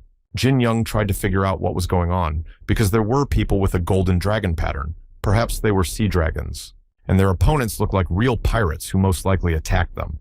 While Jin Young was thinking about which side he should take, pirates noticed him and started attacking. However, he noticed in time that the opponents were weak and slow. That's why it was not difficult for Jin Young to resist the pirates and easily dodge their attacks. But dodging was too uninteresting, so Jin Young automatically decided on the side to attack the pirate. The other pirates saw their man fly into the wall at high speed, but because they lost their vigilance, they did not see how they were attacked by a fast and strong stranger. Jin Young caught the red-haired pirate by the throat and slammed him to the deck with incredible force. This fierce struggle and, in general, the new unknown person on the ship. We quietly watched someone's rather inquisitive and incredibly beautiful eyes. The man with the golden dragon armband was angry as the pirate bastards dared to attack the sea dragons. He was shouting for everyone to hear that the central troops would not just leave it alone. The pirate pointed a dagger at him and said that he was too talkative for a dead man. However, Jin Young repelled the pirate's attack by protecting a member of the sea dragon's crew. The pirate did not like this interference and wondered who it was. Jin Young called Selfine, but she was again unhappy about it because she was so tired today. Jin Young asked her to just adjust the wind magic and then let her rest. The pirate was torn apart with rage and shouted at Jin Young as he dared to underestimate him, as if he didn't know who he was facing. After saying this, the pirate drew his sword and rushed at Jin Young with incredible aggression. Jin Young and Cheritan were ready to greet him with a bundle of inner energy. Jin Young tossed the energy ball along with the pirate leader like a ball. The attack was so fast that the pirate did not even realize what had happened and why he was flying straight into the sea. Jin Young was even a little sorry that the pirates would become shark food, so it could be considered karma. As expected, the shark immediately picked up the pirate, who was thrown overboard. While Jin Young was worried about the pirate for some reason, a member of the water dragon's crew was watching him closely and wondering who he was. Jin Young noticed him and immediately introduced himself by slamming his fist into his palm. The pirates announced that their captain had been eliminated, so they had to retreat immediately. One of the pirates was looking overboard and wondering where this little monster had come from, and he promised to wring Cho Jung-man's neck next time. The pirate ship retreated in defeat, and everyone on the Sea Dragon looked on with relief. Now it was important for them to deal with the bodies of those who had fallen in battle and the heavily wounded soldiers. Jin Young asked if Cho Jung-myung was okay because it was an unpleasant fight. But instead of answering, the captain bowed low to Jin Young in deep respect for saving them. He was afraid of sounding rude, but he couldn't help but ask where Jin Young had come from, since there were no other ships nearby. Jin Young laughed and said that the ship he was sailing on had actually sunk, and he had the opportunity to drift on the sea on that door from the cabin, and he even pointed to it for clarification. Cho Jung-myun's daughter came up to the two of them and told them that Jin Young's words were true. The captain's daughter was an incredibly beautiful girl, and what stood out most about Yeon Hyang were her large and expressive eyes. Jin Young immediately noticed her eyes because there was something in them that he didn't know. Yeon Hyang admitted that she had been watching him through the crack, and she also saw Jin Young sail on that board to the ship. The girl noticed a dragon drawing on it, and if her memory serves her right, it was the door of a cabin on the ship Shinrenho. Jin Young looked at the unfortunate board and realized that it was hard to see it from the deck, let alone the details of how the girl had seen everything through that gap. Cho Jung-myun interrupted them and asked if they were saying that Shinrenho had drowned. He looked at Jin Young and apologized for being rude, but he didn't look like a sailor, and he clarified whether he was sure he was sailing on that ship. Jin Young replied that this was how he was hired as a temporary sailor on the ship. They loaded their belongings, but on the way they got caught in a storm, and the ship capsized due to strong winds and high waves. Cho Jung-man was upset that such a large ship had disappeared without a trace due to bad weather. Yeon Hyang asked her father to go get some rest, and their guest had been adrift at sea for 3 days and must be very tired. It would be rude to stand on deck like that, but we can discuss the details later. In any case, his daughter was right, and Cho Jung-myung was very grateful to Jin Young, because without him, they would have had big problems. Cho Jung-man was very interested in the details of his journey here, but first he sent him to get a good night's sleep. On the way to his cabin, Jin Young met eyes with Yeon Hyang. The girl was surprised by his courage because he looked into her eyes as if nothing had happened. Because no one but her family can look her straight in the eye, she thought he was an amazing person. Cho Jung-min asked his daughter if everything the young man said was true. Yeon Hyang confirmed her words that she did not see any lies in him. His soul was pure. The gift of celestial foresight revealed the truth and the lie, and the eyes of divine foresight will not allow a lie. Yeon Hyang wondered if their ship had encountered a storm, if her father's friends had been killed, but Cho Jung-min agreed that it would be difficult to find them among the living. It is quite normal for a sailor to complete his life cycle at sea, and there is even a belief. In the end, Cho Jung-man lost many glorious sailors while searching for his friend's ship. He also shouldn't have taken his daughter with him, but Yeon Hyang only wanted to be helpful, so she followed them. Cho Jung-myung's best reward is that his daughter is safe and sound. The next evening, they gathered again on the deck, where Jin Young told about everything he had experienced on that trip. Cho Jung-myun understood everything and wondered what Jin Young was going to do now. He said that as soon as he got to land, he was going to go to the north of the country. Jin Young had an important job to do that had to be done. Cho Jung-myung understood his intentions, so he explained that tomorrow they would sail for 1 more day and then change course to land. Cheritan ordered Jin Young to look straight ahead because they were looking at the coveted free land. After spending so much time at sea, Jin Young and Truton have forgotten what it's like to step onto the solid ground of the continent. Finally, Jin Young, Cho Jung-man, and Yeon Hyang disembarked from the ship and landed on the ground. On the shore, some people who looked quite high-ranking were waiting for them. Cho Jung-man bowed to his uncle and said that he had already arrived back. My uncle said that Cho Jung-myung did a very good job on the assignment. After all, pirates have been getting more and more brazen lately, and he is very worried about it, and there is such a wind at sea. Suddenly, he looked his nephew straight in the eye and asked him with a serious face if Yeon Hyang had checked the young man, who said that he was clean. Only then did he approach Jin Young and introduce himself as Yuk Dae-ho, commander of the Sea Dragon fleet. Yuk Dae-ho was very grateful to Jin Young for his help in saving his people, but he wanted to hear something else from him. But first, he invited Jin Young to come inside and warned him that he had little to tell him, so he shouldn't expect much from him. Later, Yuk Dae-ho sat on a throne surrounded by soldiers on both sides, and Jin Young stood opposite him. The soldiers guarding him kept their eyes on Jin Young, wondering how such a young master had managed to become famous. It was hard for Jin Young to ignore the many inquisitive eyes on him, and on the other side of him were the beautiful eyes of Yeon Hyang. Cheritan looked at Jin Young skeptically and asked what was so beautiful about them, because it looked like she was always very unhappy. Cheritan asked what was good about eyes that looked right into his soul. From the moment they met, that girl looked into the depths of Jin Young's soul. That's why Cheritan magically clouded her mind, and in this state she would not be able to reveal their lies. Cheritan still felt uncomfortable, and she looked very much like a celestial. But suddenly, Yukdae-ho asked himself what they had in the end. The wind increased and a storm broke out, and such a large ship sank immediately, with only one person surviving. Jin Young put his hand on his heart and said that this is exactly how it happened. He was just lucky to be alive in such a storm. Yukdae-ho noticed that even temporary sailors cannot get on the Shinrenho unless someone recommends them to the ship. He was heading to Cheonggundong and chose only carefully vetted sailors, and he was curious who recommended Jin Young. Jin Young asked why he was so interested in this, whether he felt bad that the young man had survived.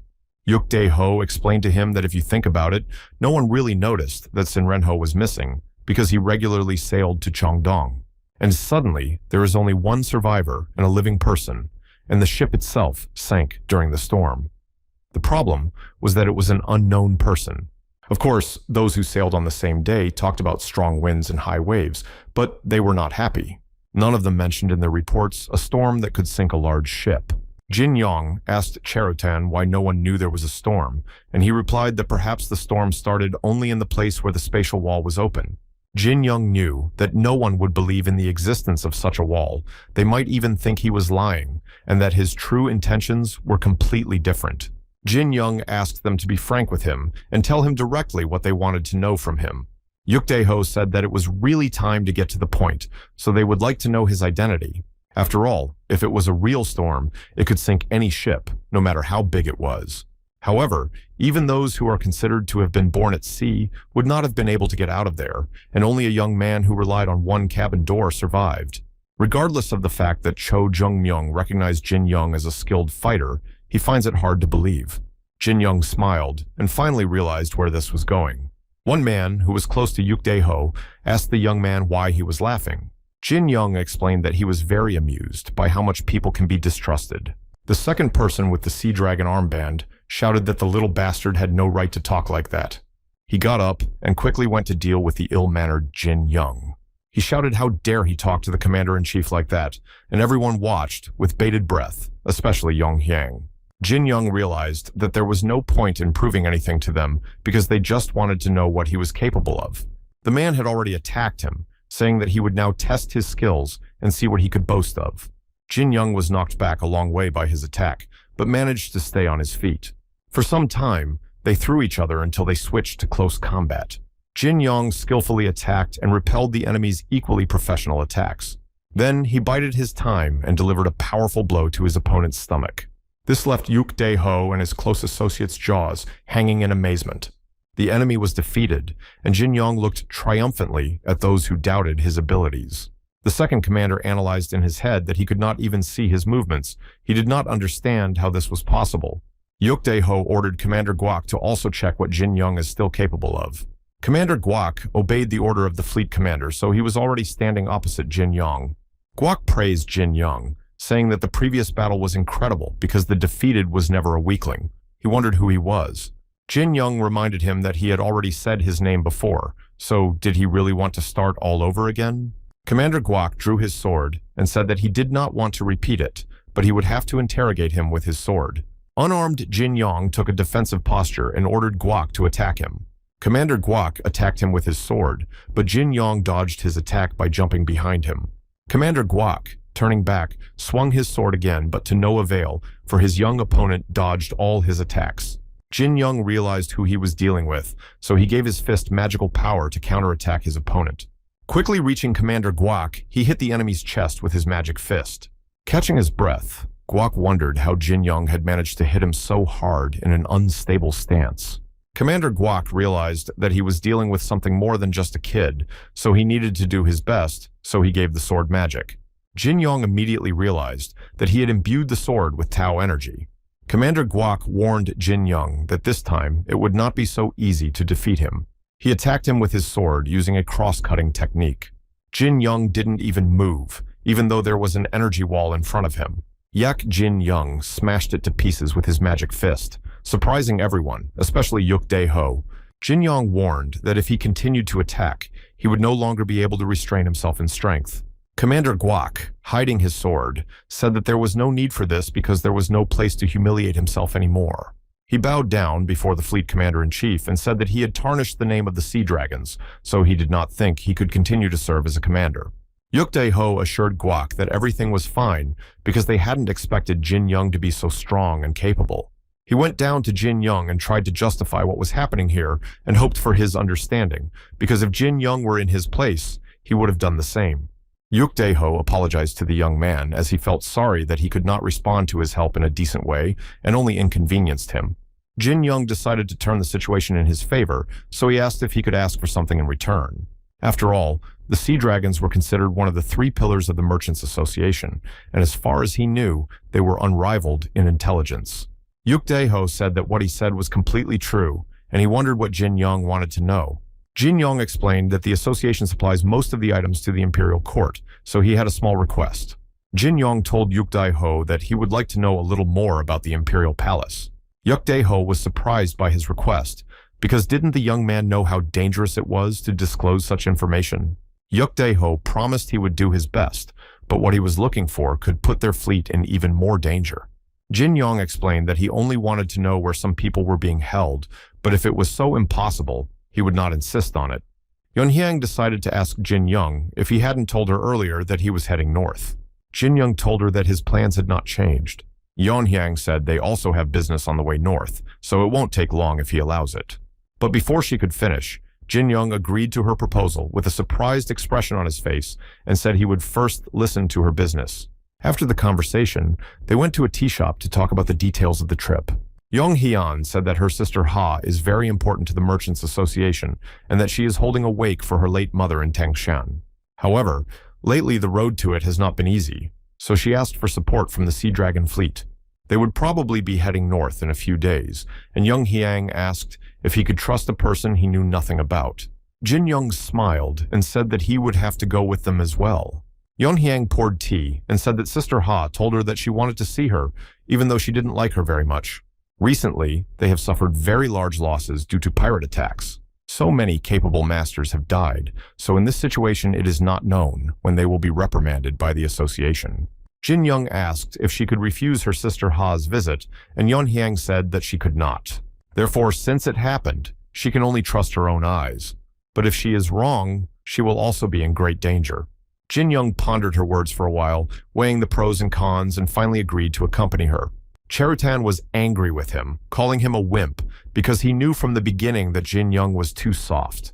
Yeon Hyang sat at the table and thought that she was taking him not because of a shortage of people, but because she could not see the true nature of this guy. As if something was constantly interfering with her, she realized that a master like him could not be just a temporary sailor. Yeon Hyang did not know what to think, because for the first time in her life, she could not see the soul of a person. All she can do in this situation is worry because she couldn't find out what Jin Young was thinking. She really wanted to believe him, but the thought that there might be something wrong with her confused her. Just as Yeon Hyang said, a few days passed, and on the day of departure, the carriage was ready. Jin Young called out to Yeon Hyang because he wanted to ask him something about the trip. But wasn't he dressed in the clothes that all scientists wear? Jin Young looked at him skeptically. He shrugged and asked if they really wanted him to become a scientist. Yeon Hyang laughed at his appearance and how angry he was, and later explained that this outfit would solve his personality problem. Yeon Hyang asked Jin Young not to use her powers until they were in danger. After all, they gave him these clothes specifically for cover, and Jin Young already understood that, so he promised to do everything in his power. Their conversation was interrupted by a red-haired man who for some reason called Jin Young his partner. A red-haired man with a kind smile extended his hand and introduced himself as Yu Rian. Jin Young shook his hand in return and told him his name. It was a pleasure to meet such a capable and young master.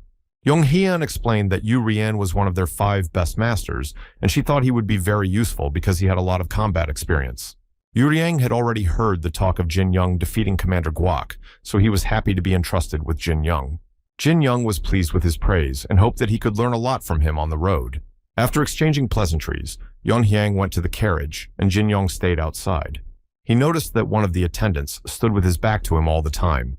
He recognized him as his first opponent, whom he had competed with in front of the fleet commander, so he asked if his body was okay. He jumped up at the question and answered sharply that he was. Jin Young noticed that after that incident, he was clearly afraid of him. Urian took the reins and announced that everything was ready to go. He turned to his fellow travelers and told them that they had a long journey ahead of them, so it was time to go. Their carriage had been traveling for a long time through wide fields and deep forests. Jin Young looked out the window and thought about how he hadn't smelled the forest for a long time, and he noticed that the forest air was very different from the sea air, unknown. People hid behind the trees and watched their carriage from their ambush. Jin Young noticed them right away and decided not to disclose them for now, but to just follow them. Urian told everyone that he thought it was going to rain. Yonghyang said that the downpour will start in about an hour, so they need to find a place to wait. Uriang mentioned that there is a temple of Jonyimsa not far from here, and maybe they should go there. Yonhyang said that this is a good idea because she thinks that the rain will not end quickly today. They will rest there, and tomorrow they will go on the road again. Urian decided to warn his fellow travelers that this was a strange place and they should look around. Yu Riang asked Ms. Yonghyang and Mr. Jin Yong to be on standby. Jin Young crossed his arms and told Yonghan that the men had fallen on their trail 10 miles back. Yonghyang became uneasy and asked why he had only just mentioned it. Jin Young explained that he didn't want the enemy to realize that they had spotted him because he was going to deal with them one by one anyway. Jin Young assessed the situation and said that it was time for Yonghyang to be very concerned and worried. Their carriage was stopped by an enemy group, and Yu Rian tried to figure out who their sudden opponents were. He asked them who they were, but the bandits in black headscarves did not answer him, but only pointed their swords at him. Urian went down to them, repeating his question until a man he immediately recognized came out to him. Before him stood members of the big triad led by their leader. Urian angrily asked how such freaks could attack members of the association. But the leader of the big triad asked him since when he had to report to him. Urian noticed that as soon as they contacted Chunhua's organization, they began to do evil. The leader of the big triad was smiling and saying that everything had really spun out of control. They follow their master's orders, so if they hand over the girl, they will be spared. A voice was heard from the carriage, saying that a group that preys on women is worse than any bandits in the world. The leader of the big triad was bursting with anger and demanded to see who had just said this. Jin Yong slowly got out of the carriage, stretching his shoulders, and admitted to everyone that it was very uncomfortable to ride. A member of the gang with green hair asked who he was and dressed up like a scientist and dared to call them robbers. Jin Young asked, if not robbers, what else to call the people who blocked their way and demanded to see the girl. The green-haired bandit grabbed Jin Young by the collar and pulled him toward him. In order to say that he was a member of the great triad of Dong Ho Gang, he asked him if he was going to fight with him. Jin Young had to answer to him personally for such words, so Dong Ho Gang raised his fist over him and said something about his upbringing. But Jin Young easily intercepted his fist with his palm. But Dong Ho Gang was not an easy man, so without taking his fist away, he began to release some strange energy from it. Jin Young tried to understand whether he was trying to pour his energy into him or whether he was taking it away. In this case, it was enough for Jin Young to absorb all his energy with his technique. There was an invisible energy flow between them that circulated from one to the other. Dong Ho Gang began to suspect that he was not the one stealing the energy, but rather the other way around. He quickly snatched his hand away, ordering him to let go. Do Ho Han was holding his hand and trying to figure out how he had been outplayed by some unknown young man. After the energy exchange, Jin Young felt the same sensation as when he touched the artifact many years ago. He decided to ask Cherutan if he knew anything about what had just happened. The leader of the big triad was going to finish the job without shedding blood, however. He ordered his subordinates to rush into the attack and kill everyone except the girl. Yuran ordered the escort soldiers to protect the carriage at all costs and not to come near Ms. Yan Hiang. The warriors of the great triad attacked, and Yu Rian and the warriors prepared to repel the attacks and destroy the enemies. There was a fierce struggle, and it was difficult to see the movements of the attackers and those defending the position. The leader of the great triad drew his sword, which meant that he had chosen a worthy opponent. Jin Yong suddenly looked toward the leader because he felt an evil energy coming from him. He realized that he had to get rid of this leader of the fire first of all, while he had already brought his sword over him. But Jin Yong's hand was faster, so it caught the leader's face from behind. Using the technique of celestial sparks, the flames wrapped around his entire arm like a snake. The leader fell into his trap, so Jin Yong used a volley of fire. This was followed by the final stage of releasing energy on the enemy.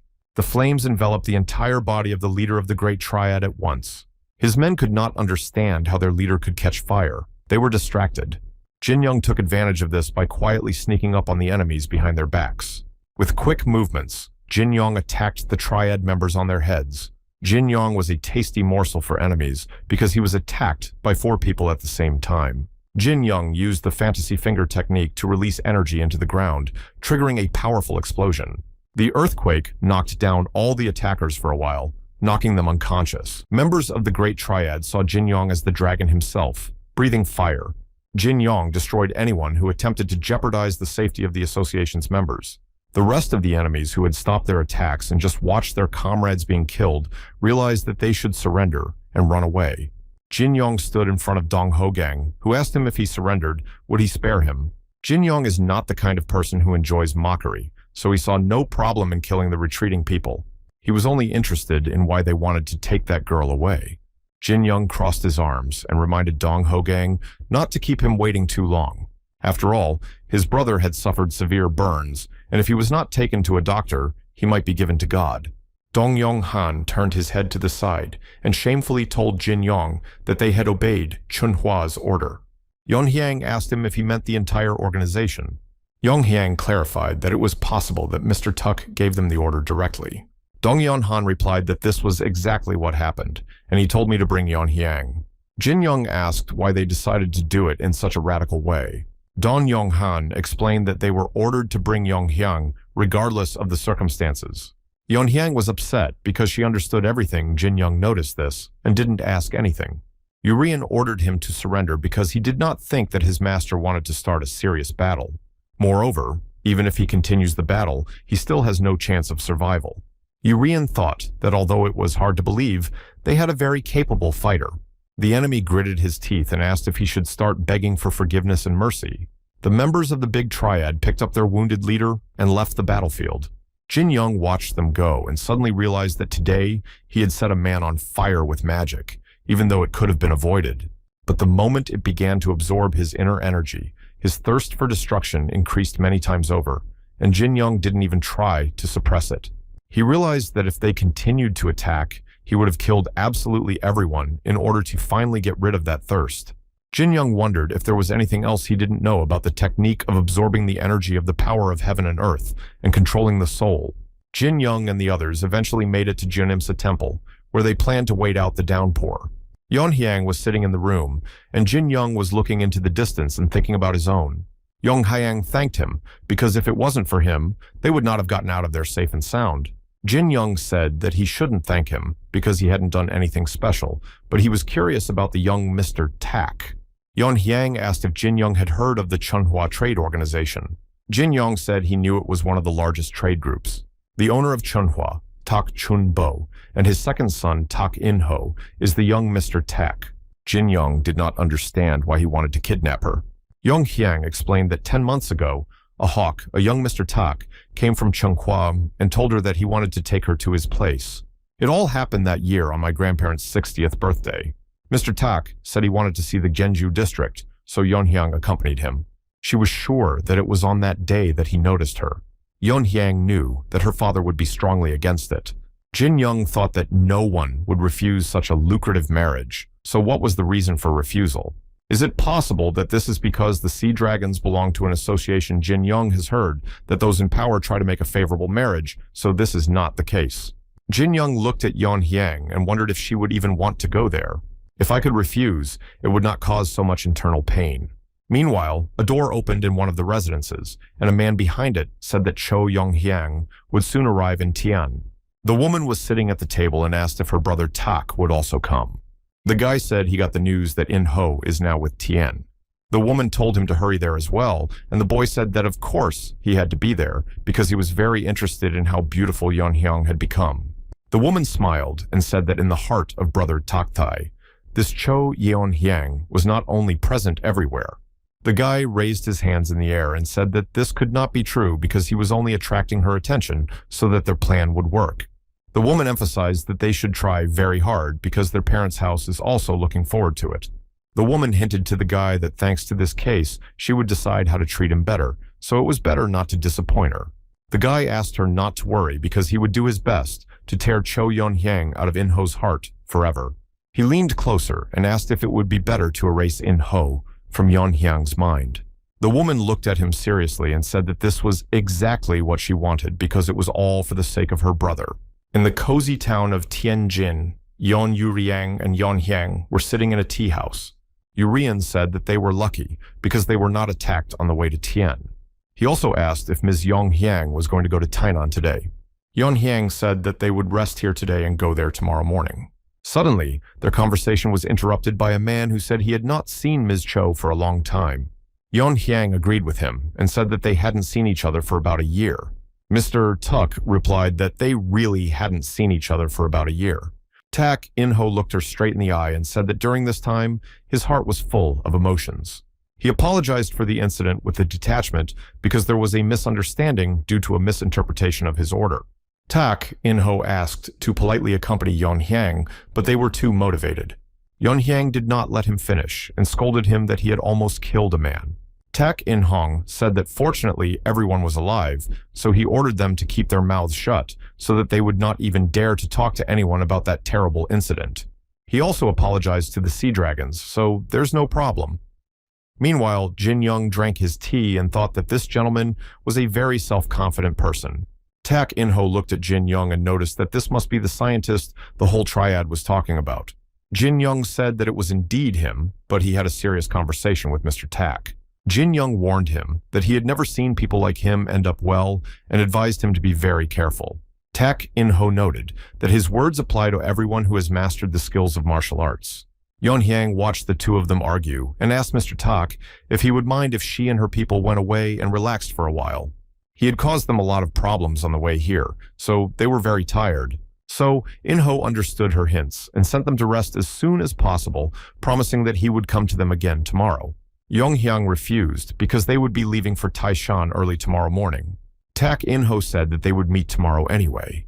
The next day, all three of them were standing there, and Jin Young was thinking about the fact that Mr. Tak had imposed himself on them. The guy ran out to meet them, waving his hand in a friendly manner. He was very pleased to see the guests and especially pleased with Yun-hyang, calling her a beautiful flower and trying to hold her hand. The boy asked his brother Tak why he had come, because they say that he has been getting along well with Ms. Yun-ho lately. So In-ho became visibly nervous and angry, and he made excuses that it was all nonsense. Mr. Tak's brother continued to say that he understood that it was difficult for Tak In-ho to talk about such things in front of Ms. Cho Yun-hyang. Tak In-ho took his hand off his shoulder and said that he was crazy to say such nonsense to him. Tuk's brother said that he had heard a rumor from Chunghwa that Ms. Yun-ho and Tuk's brother would get engaged next month, or maybe he had misunderstood something. There were rumors that the two of them fell in love when they went on a trip together, so he thought it might be true.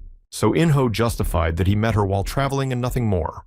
Although there are rumors of a wedding with Yun-ho's family, it was not part of Tak In-hong's plans. His brother said that he just hoped that the engagement would not be broken off because his brother was chasing a second girl while they were negotiating a marriage. So In-ho ordered his brother Ha Gun-san to watch his tongue. Ha Gun-san said that because of his bad temper, his brother broke off his engagement to Ms. Gong-sung and now to Ms. Yun-ho. Tak In-ho finally lost his temper and punched Ha Gun-san in the face. Jin Young and Yun-hyang witnessed this event, so they stood there and didn't even know how to react. Yes, In-ho yelled at his brother because he had already warned him to watch what he said. Ha Gun-san, wiping his lip of blood, told his brother that he was too quick to use his fists. He got to his feet and said that maybe it was for the best, because they hadn't competed for a long time, so In-ho supported his initiative and also got ready to fight. Jin Young watched them and thought it was amazing that the son of the head of a trade association had such a story. He is much stronger than the Great Triad, perhaps even equal to Guokjeong-jung. Yun-hyang asks Jin Young if they need to be separated, and he says that they don't look like they can be negotiated with. Suddenly, a woman came out and asked in a serious tone who was making all this noise. After all, the wake is still not over for those who allowed themselves to use inner energy in the place of worship. After all, she asked her brother to meet the guests, but she doesn't remember saying anywhere that she told him to give him a fight. Tak In-ho stood up for him, explaining that he had made a mistake because for the first time in a long time, he wanted to compete with his brother Tak. The woman made a very surprised expression, asking if brother Tak had come here specifically to meet her. Tak Inho realized that she was playing a role, but politely replied that he was also glad to see her. Yeonhyang bowed to her and said that she hadn't seen her for a long time either. Sister Ha said that she was good to come. Yeonhyang said she couldn't help but come because they had put so much effort into organizing the wake. Sister Ha told her that it was her duty, so it was not a big deal for her. Mrs. Ha asked the guests to leave with Gunsan, and she would come back for them later, as she had something to say. Later, Jin Young went for a walk, but Cherotan wondered if he really needed to go with that girl. Jin Young told him that there was nothing he could do. She said that she needed to talk to Ms. Ha Ju-ren alone. But for some reason, he was very concerned that he did not understand what those people were thinking. He walked around for a while, thinking, when suddenly something caught Jin Young's attention. He saw an old man sitting under the wall writing something on the ground. Cherotan asked Jin Young what had suddenly happened to make him stop. But as soon as Jin Young turned his attention to Cherotan, the old man seemed to vanish into thin air. Jin Young quickly ran to the place where the old man had just been sitting, completely confused as to where he could have gone. Of course, Jin Young has heard that there are as many people with special abilities hidden in this world as there are grains of sand in the sea. Cherotan said that people don't know that it would be difficult for a mediocre skill to deceive his eyes. Jin Young was curious about what the old man had written, and it seemed to him that the text was written in an ancient language. Jin Young noticed an older man walking by. He called him in and asked if he could ask him something. The old man didn't mind, so Jin Young asked if there was a thin Taoist with disheveled hair in their town. The old man repeated the question to himself, asking if Jin Young was referring to that madman. Jin Young did not expect such an answer, so he did not even know what questions to ask next. But the old man continued that the man had gone mad 20 years ago, and that he was not here for the ceremony, but because he was just wandering around by himself. The old man and the rest of the people in the village did not take it seriously, so he advised him to do the same. But Jin Young wondered where he could find him, and instead of answering, the old man asked why he was meeting with that madman. Finally, he told me about the place where the weirdo often visits. As night fell, Jin Young waited for the old man at the spot the man from the square had pointed out. He had enough time to think that the moon is somehow especially beautiful from the top of the mountain. Feeling someone else's presence, Jin Young said that he knew he was there, so he stopped hiding. Old Dao came out of the bushes and approached Jin Young, asking who he was and what he wanted. Jin Young mysteriously said that it didn't matter who he was. Old Tao asked what was important to him then. Jin Young told him the word chasin, and next to that word was a half-erased ancient text. Old Tao asked why such a young scholar needed such ancient writings. Jin Young explained that he was just curious about ancient writings, or maybe there was some reason why a young scholar shouldn't know. Old Tao answered him that he ruled, but he had a second question. He was curious, so when he approached Jin Young, Dao asked if he was alone. The old man looked at Jin Young with a piercing gaze, asking if there was anyone else inside him. Jin Young was worried that someone might have guessed about Cherutan, so he asked cautiously what it meant. Old Dao explained that Jin Young exudes a very strange energy, not human, but completely otherworldly. Jin Young realized that the old man had guessed everything, but he only said that it would be difficult for him to answer his questions. Jin Young could only tell him that the energy of his spirit could not harm anyone. Old Dao didn't understand how, but Jin Young smiled and said that he hadn't even done anything to him, let alone the world around him. Old Dao lowered his head and said that there were many different strange things happening in the world, but he was pleased to realize that Jin Young was one of them. Jin Young bowed and was very pleased with his words and understanding. However, Jin Young was very curious about how Dao knew that he had a second soul. Old Dao did not answer, but turned around and called Jin Young to follow him. For some time, Jin Young followed the old Tao and came to a high waterfall. Jin Young entered the hidden cave and asked if Tao really wanted to show him this. In front of them was a wall with many symbols and lines of ancient writing. In one of them, Jin Young was able to read the word Chasen Ihon, which means two souls. Dao explained that this was one of the 18 scriptures he had found. He had read all the books in his mentor's room without his knowledge. It was thanks to him that old Dao saw through Jin Young's little secret. However, this is only a small part of what he managed to find out, and there was no further progress. Old Dao looked at Jin Young and asked why they couldn't figure it out together. Deciphering the ancient writings and learning about Qixing Ihon Tao made me wonder how many people in the world also have a second soul. Jin Young touched the wall with his hand and said that he had studied this for a long time, so he didn't know much, and it would take a long time to explain all these writings. The old Tao wondered if there was a person who could immediately analyze them. Jin Yong said that more than 10 years have passed since he was imprisoned in the imperial prisons, and he does not even know for sure whether he is still alive. Old Dao asked if Jin Yong wanted to rescue him from there, to which he replied that of course he did, and that's why he was heading north. Old Dao put his hand on his chest and told Jin Yong that he would share this journey with him. So they did. Jin Yong walked in front and Old Man Dao behind. Suddenly, Old Dao stopped Jin Yong because he wanted to ask him something. Old Dao wondered why Jin Yong had dressed him in such elegant clothes. Jin Yong turned to him and asked if he really wanted to walk around in his old underpants. Old Dao began to argue whether clothes were something important, and Jin Yong replied that there was a limit to everything. Jin Yong wondered who the old man wanted to meet before he left, and Old Dao said that he wanted to meet his mentor. After all, his mentor had held a grudge against him for 20 years, so he had to meet with him before he left. Jin Yong remarked that in 20 years of dining, his mentor could beat him up badly. Old Dao laughed and said that his mentor was not such an evil person. Dao put his hand on his shoulder and asked Jin Yong to wait here while he went to see his mentor. Dao came to his teacher's house and cheerfully announced that he had returned. But then Jin Yong heard loud screams and noise coming from the house. Jin Yong felt uncomfortable standing there and listening to his mentor curse and beat his new friend. Hearing the commotion, Yan Hyang approached Jin Yong and asked what was going on. He replied that it was nothing special, just a friendly meeting of old friends. They resolved between themselves everything that has accumulated over 20 years of separation, so it will take some time. Jin Yong looks at Yan Hyang and notices that she looks bad after meeting with Ms. Ha.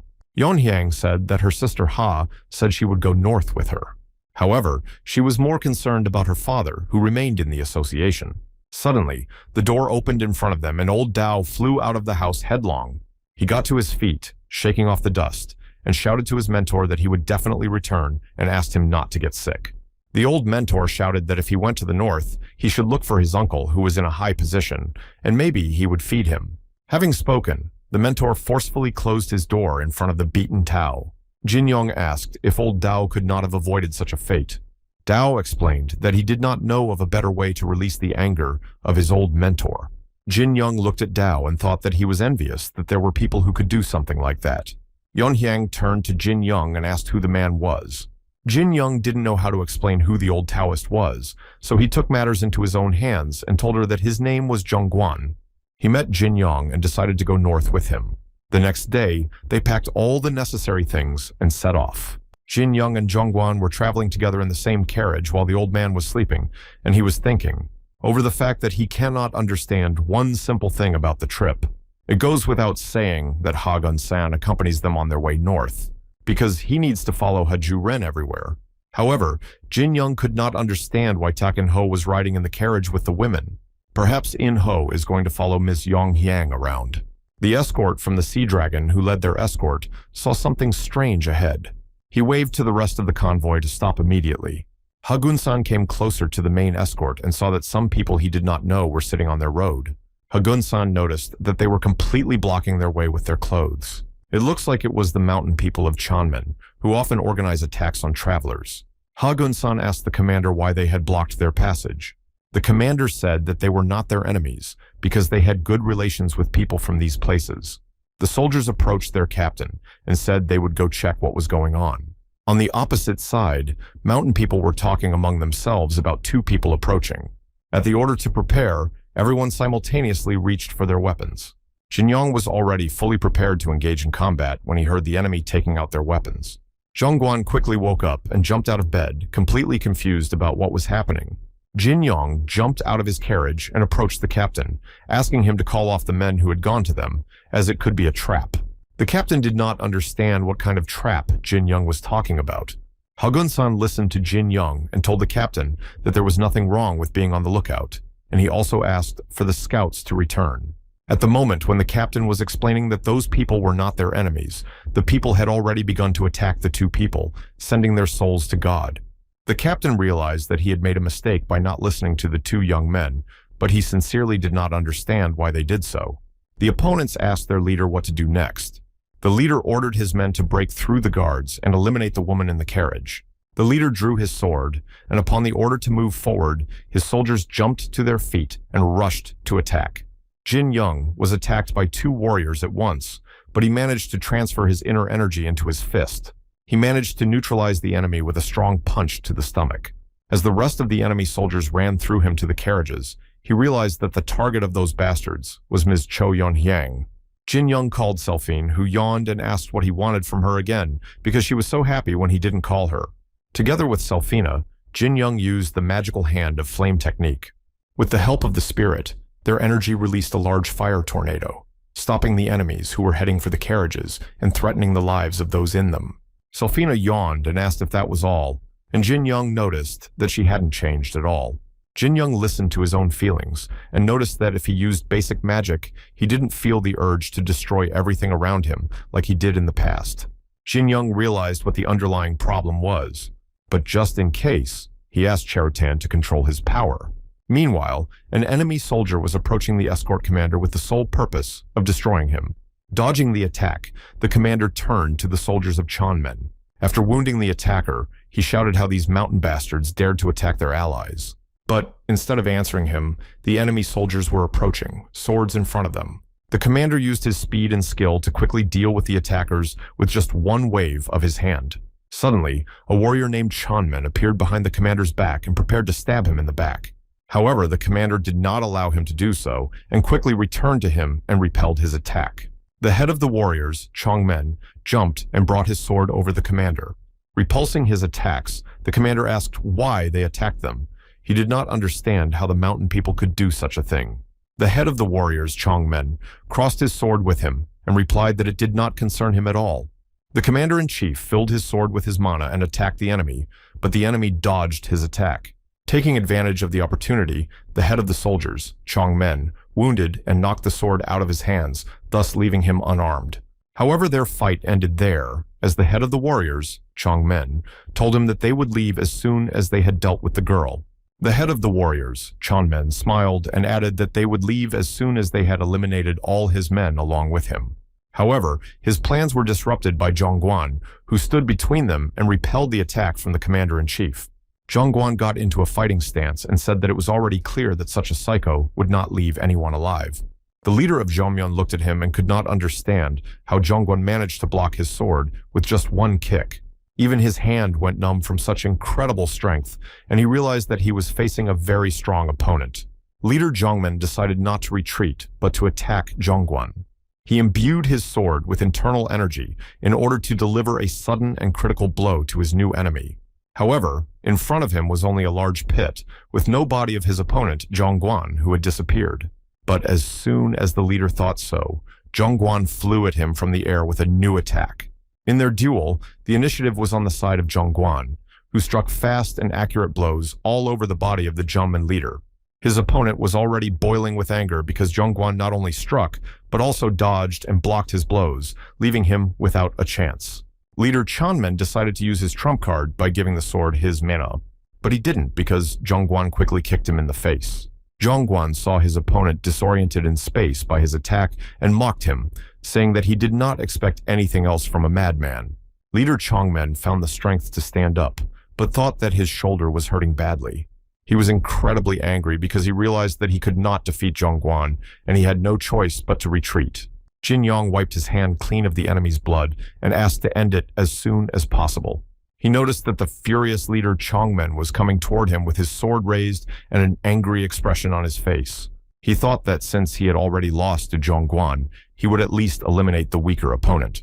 However, Ji Yan intercepted his hand as it tried to strike him. Qin Yong looked at him with interest and asked who he was and where he came from. Jin Yong did not let go of the leader's hand, who could not understand how such a young man could be endowed with such incredible strength. The leader begged to let him go, explaining that he was a fortress of Begma, threatening Jin Yong that if he broke his arm, he would be finished. The Chongmen soldiers noticed that their leader was defeated, so they shouted to each other that they were retreating. But they were too late because the Sea Dragon warriors had them surrounded. The head of the escort ordered not to let anyone go. They would have to pay for attacking the members of the association. At this time, Ms. Ha approached them and interrupted his conversation. The head of the escort reminded her that it was dangerous here, so she should go back to the carriage. Mrs. Ha assured him that everything would be fine if Du Chu Moon himself came for them. This means only one thing. These mountain bandits were sent from the fortress of Pekma. Ms. Ha addressed the warriors because they were on a mission from the mountain people of Magam, who were at odds with their trade association. She realized that they had attacked them today to eliminate her on Mangam's orders. Jin Young only now realized that the main target was not Ms. Cho Yeonhyang, but her relative, Ms. Cho. Ms. Cho ordered the escort captain to release the captured soldiers. She said they should get out of here as soon as possible and take care of the wounded. Jin Young tried to understand why Ms. Ha was letting go of those who had recently tried to eliminate her. Ms. Ha explained to the commander that the soldiers wanted to retreat because Chom Young had already suffered heavy losses because of them. Mrs. Ha stood in front of one of the soldiers and asked him to give her greetings to the lord of the fortress of Baekma. She also asked me to tell you that even though Chonmen's soldiers attacked her people, they generously spared them. The Chonmen warrior bowed his head to Ms. Ha and promised that he would tell her. Ms. Ha ordered the commander to collect the bodies and treat the wounds of the victims, after which they would continue on their way. Jin Young watched her go and thought that, judging by what she had said earlier, Baekma Fortress and Magnum would be in a very difficult situation. The soldiers will return alive because they were spared by the man they tried to eliminate. If they don't want to be criticized in the future, they will have to forget about the trade association. While Jin Young was thinking about this situation, Ms. Ha was looking at him intently. Jin Young noticed this and wondered what she had just thought about. Ms. Yeonhyang got out of the carriage and looked at her sister Ha. Yeonhyang asked if her sister was okay, as they had been through a difficult battle. Ms. Ha looked down and said that everything was fine. And she thought about what an interesting young man Jin Young was, and if he was capable of such a thing, she must need him. Yeonhyang distracted her from her own thoughts, so Ms. Ha apologized and explained that she was thinking about her own. Ms. Ha invited Yeonhyang to wait in the carriage while preparations were being made for departure. Yeonhyang realized that Sister Ha was looking at Jin Young with a special look. Yeonhyang used to spy on her sister Ha when she was talking to a man. Her eyes were darker than night and burned with some strange red fire.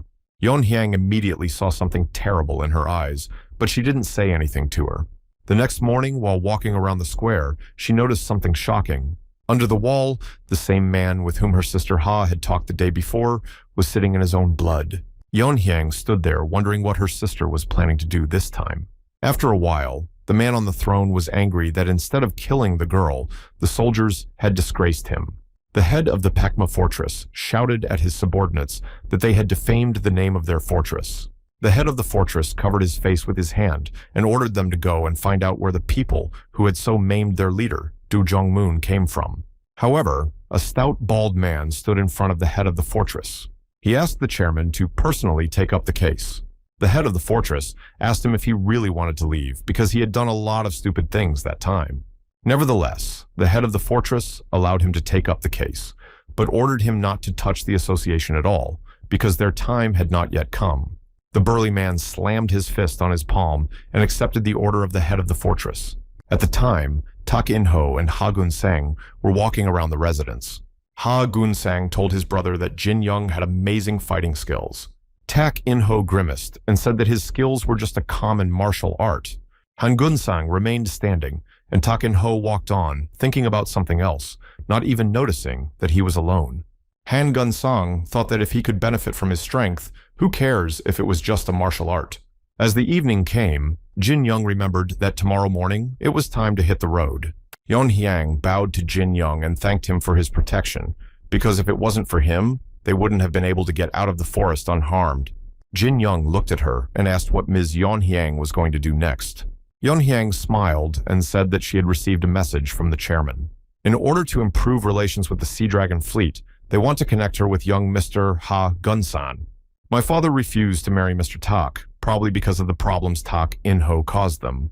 Yeonhyang was smiling because first they had to deal with this case. Jin Young guessed what was going on, but decided to ask her directly if her sister Ha-ju-ren had a hand in it. Yeonhyang thought that this was most likely the case, but it was only her guess. Jin Young noticed that Ms. Ha seems to have an interest in Mr. Tak, so it must be part of her plan to be with him. However, it may be something else. Ms. Ha wants to make sure that no one takes anything from her. Jin Young listened to her and asked what would happen if Yeonhyang refused. Yeonhyang explained that in this case, the support for the fleet will be completed. Even if the sea dragons are on the verge of extinction, the association will not even lend them a helping hand. Jin Young said that it seems that these are dark times, but if she needs him, he will always help her.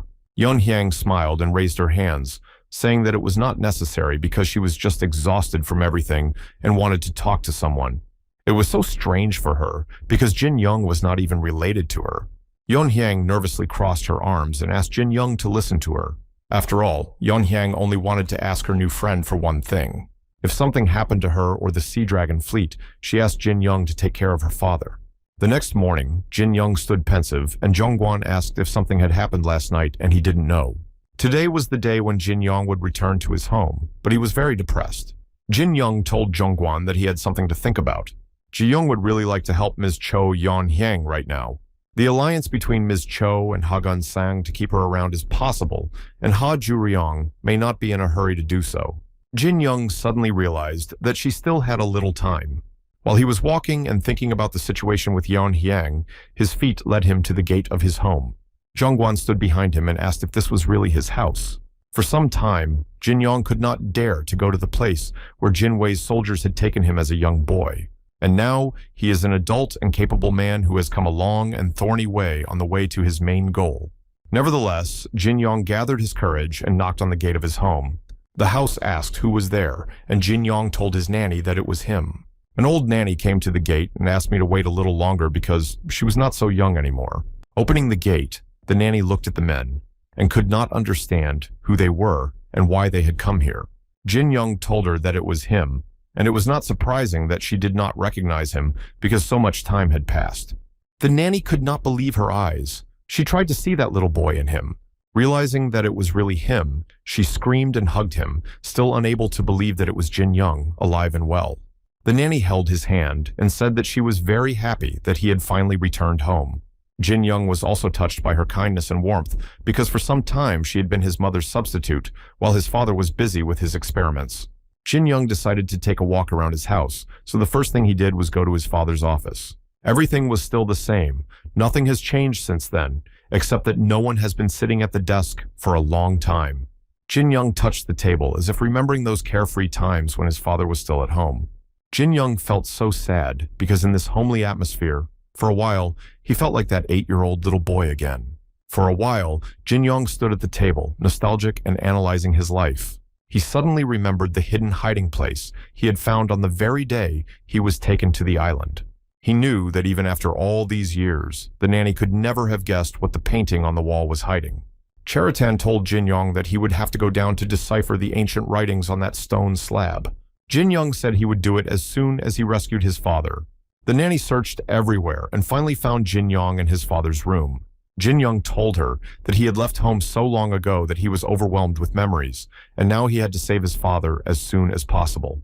The nanny looked at him with sad eyes and tried to tell him that Jin Young's father disappeared under mysterious circumstances. Jin Young was cold at the nanny's words, and he didn't understand what it meant, how he could just disappear. The nanny explained that General Yuk had come to her and told her that the prison where his father was imprisoned had collapsed and that Ko Jin Hong had fallen through the ground. Jin Young's hope was sparked, and he asked if it was General Yuk, that Yuk Dugam. The nanny also said that General Yuk came from time to time with news from Mr. Ko, so that was the only reason for her to hold on to life. The nanny still hopes that his father will return home. Jin Young wondered where his Uncle Jong was now. The nanny said in despair that his Uncle Chan had long since passed away. It happened a year ago on his way back from the Imperial Palace when he was attacked by bandits. Jin Young asked the nanny if the bandits had been caught. The nanny said that there was a commotion around the place, but it was over later, and some unknown man took the body of old Chan with him. Jin Young clenched his fists and mentally asked his father what the hell was going on here. Jin Young realized which direction he should take. He was sitting across from the man who was the key to solving the mystery of his father's disappearance. Yuk Du-gang knew that Jin Young would come to see him again at some point, so he was very happy to see him. Jin Young began the conversation by telling his nanny that he became a lord after finding the thief who stole gold from the temple. Jin Young belatedly congratulated Yu Du-gam on his promotion. He bowed and thanked the nanny for helping and supporting him during his absence. General Yuk explained that he was just telling her the location of the prisoner. He did all this because he felt very guilty towards Jin Young. General Yuk said that the most important thing is that Jin Young did come, and he probably wants to know about him. Jin Young has come about the case of his father, so he wants General Yuk to tell him what happened to him. General Yuk didn't know where to start, but first he explained that it was a very strange case. The cell where Ko was held was in a common room that could not be opened from the inside. Jin Young was getting angry at the mere suggestion that someone might have kidnapped his father. But General Yuk did not think so, because the Emperor himself personally supervised the scientist Ko, and the inspection was very strict. No one would have dared to even think about kidnapping him, and the walls of the cell were destroyed by a strong explosion from the inside. Shocked, Jin Young asked if his father had escaped from prison by breaking down the walls. General Yuk looked down and said that it seemed to him that the Emperor was as surprised then as Jin Young was now. An investigation was carried out, but after a thorough inspection of all the cameras, they were unable to find anything. General Yuk said that he personally was engaged in the search, but it did not yield any results, and he was very sorry. Jin Young understood and asked if he could also conduct his own little investigation in his father's cell. Perhaps he left something for him, and no one but Jin Young will be able to recognize it. General Yuk asked if he really thought that his father could have left something for him. Jin Young explained that his father had done this many times before he was imprisoned by the imperial government. General Yuk crossed his arms over his stomach and asked him directly if Jin Young found something, whether he would tell him about it. Jin Young said he would tell us everything, but right now it would be difficult for him to talk about it. General Yuk smiled and said that it would be difficult to convince Jin Young, but he would remember this conversation and they would definitely return to it one day. He explained that it would be problematic for Jin Young to enter the palace in person now. General Yuk was interested in one question: whether Jin Young had mastered martial arts during this time. Jin Young explained that it happened that his grandfather was a master in Cheongdong, and he learned a little bit of Thai. General Yuk stared at Jin Young and asked if this old man was Gu Yang. Jin Young was very surprised that the general knew his name and that the old man was so famous. General Yuk explained that Cheonggundong Island was always under close army surveillance, and he knew very little about old Gu Yang. Because of the Emperor's eyes, no letter could be sent there, but General Yuk was very relieved to learn that Jin Young was under the care of old Gu Yang. Everything went well because General Yuk was happy that Jin Young had learned enough from the old man on the island. Until Jin Young completes his investigation, General Yuk will give him a high title. The general explained that he would not be able to authorize the investigation to an unknown person, as it would hurt the pride of other officials responsible for the security of the palace. But if Jin Young has a position equal to theirs, then no one will dare to say anything about it, and there will be less noise around this case. A man of the leader of the Pekma fortress was standing under the building, leaning on one of the columns. He was thinking that too much of his time was spent trying to find the whereabouts of the couple. His assistant came to him and reported that they had left the place. The man of the leader of the Pekma fortress asked where they were headed, and the assistant replied that he did not know exactly, but they went north of the fortress. The big man took the assistant by the collar and pulled him toward him. Lifting his assistant up, he shouted at him how he could not even ask which road they were on. Throwing the assistant away like an old rag, the big man ordered him to find out where they were by tomorrow if he wanted to stay alive. The servant promised to do his best. Jin Young and General Yuk made their way to the imperial palace together. General Yuk raised his finger and showed that they had come to the very place he had previously mentioned. Jin Young noticed that the hole in the wall was quite large and that the stones had indeed flown out from the inside to the outside. He suddenly wondered if his father had the strength to break even a thick stone wall. Upon entering the cell, Jin Young noticed paper sheets and books scattered on the floor. The cell itself was empty. Only a desk and a chair were present. Jin Young looked at this and asked General Yuk if it was difficult for his father to be here in such conditions. Upset, Jin Young lowered his head and said to himself that it would be much stranger if his father did not experience discomfort and difficulties in such conditions. General Yuk countered Jin Young by assuring him that this was the case at the outset. General Yuk explained that he noticed that scientist Ko did not like his work and that he was bullied and tortured. But after all these events, something very strange happened. Jin Young did not understand what could have happened. General Yuk admitted that for some time, he even thought that Ko Jin Hong had taken over the emperor. For he found it strange that when the scholar Ko asked the emperor for something, he did absolutely everything for him. And even the fact that no one could meet with the emperor did not cause him any inconvenience. There were rumors among the people that at the request of the scientist Ko, hundreds of rare and ancient books were brought to him every 3 to 4 days. Jin Yong picked up one of these books from the floor and realized that it was one of the books his father had once talked about.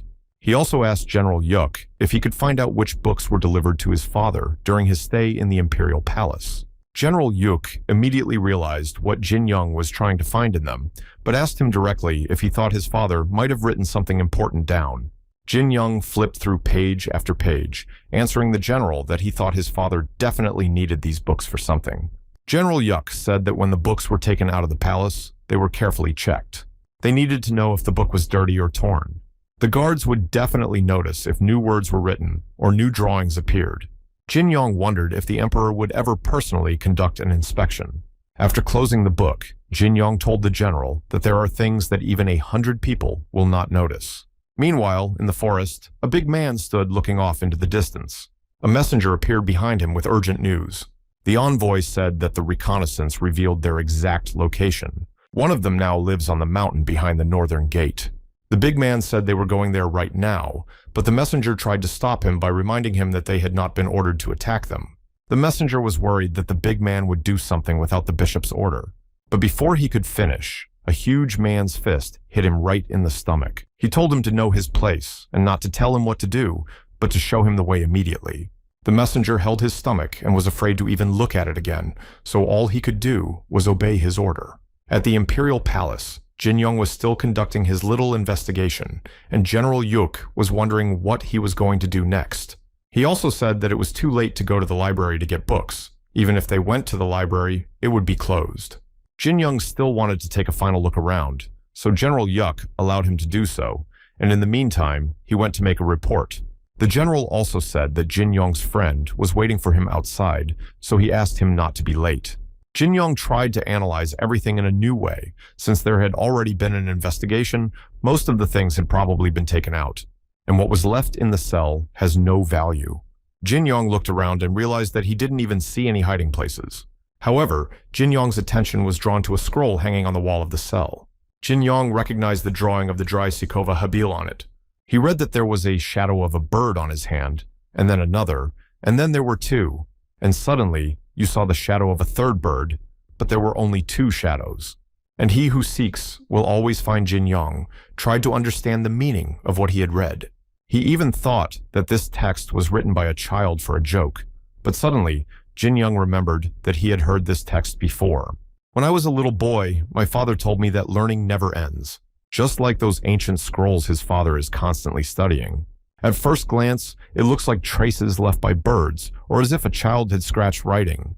But on the other hand, the human soul is directly embedded in them. Jin Yong looked at the scroll and tried to understand the meaning that if you know one thing, you will know the other. But suddenly, as if on an internal impulse, he turned his head to the side and saw Jin Yong. That there were many signs and text on the wall opposite the scroll that he hadn't seen before for some reason. At the end of the investigation, Jin Yong met with Zhong Guan, who was angry with him because he had waited there all day. Zhong Guan suggested that they go to a tavern together, since he was obviously not going to go to bed tonight. But Jin Yong walked silently, trying to analyze today's important clue. Looking at the wall at the time, Jin Yong could decipher only one word, and that word was flawlessness. Jin Yong had already thought of many options, but the only thing that came to mind was that it was just a simple word game. Zhong Guan noticed that Jin Yong was very upset and not talking to him at all. Zhong Guan clicked his tongue and said that Jin Yong was very boring for a companion. Suddenly, a huge man, unknown to them, appeared on their way. A huge man pointed his finger at them and asked if the bastards who had crippled Do Chu Mun were still alive. Zhong Guan asked him who among those he had dealt with Chu Mun was. But instead of answering, the huge man was already approaching Zhong Guan with his fists. A huge man threw Zhong Guan aside and approached Jin Yong, saying that he had come to repay a debt for his friend. But Jin Yong quickly and timely blocked his powerful shot. Jin Yong flew to a safe distance to assess the situation, when he suddenly saw that new enemies were approaching from the roofs of the building in an attempt to attack him. However, Jin Yong was more agile, so a second before the attack, he managed to jump away as the swords plunged into the spot where he had just been standing. Jin Yong stared at the attackers and wondered if he had seen them somewhere. He decided to ask the two if they were from the Pekma fortress. They discussed among themselves that the commander would take over the master, and their task was to deal with this young man. Zhongguan was trying to recover from the sudden attack. He didn't even think that their conversation would start with fists. But when he looked in front of him, he saw the same enraged, huge man coming at him.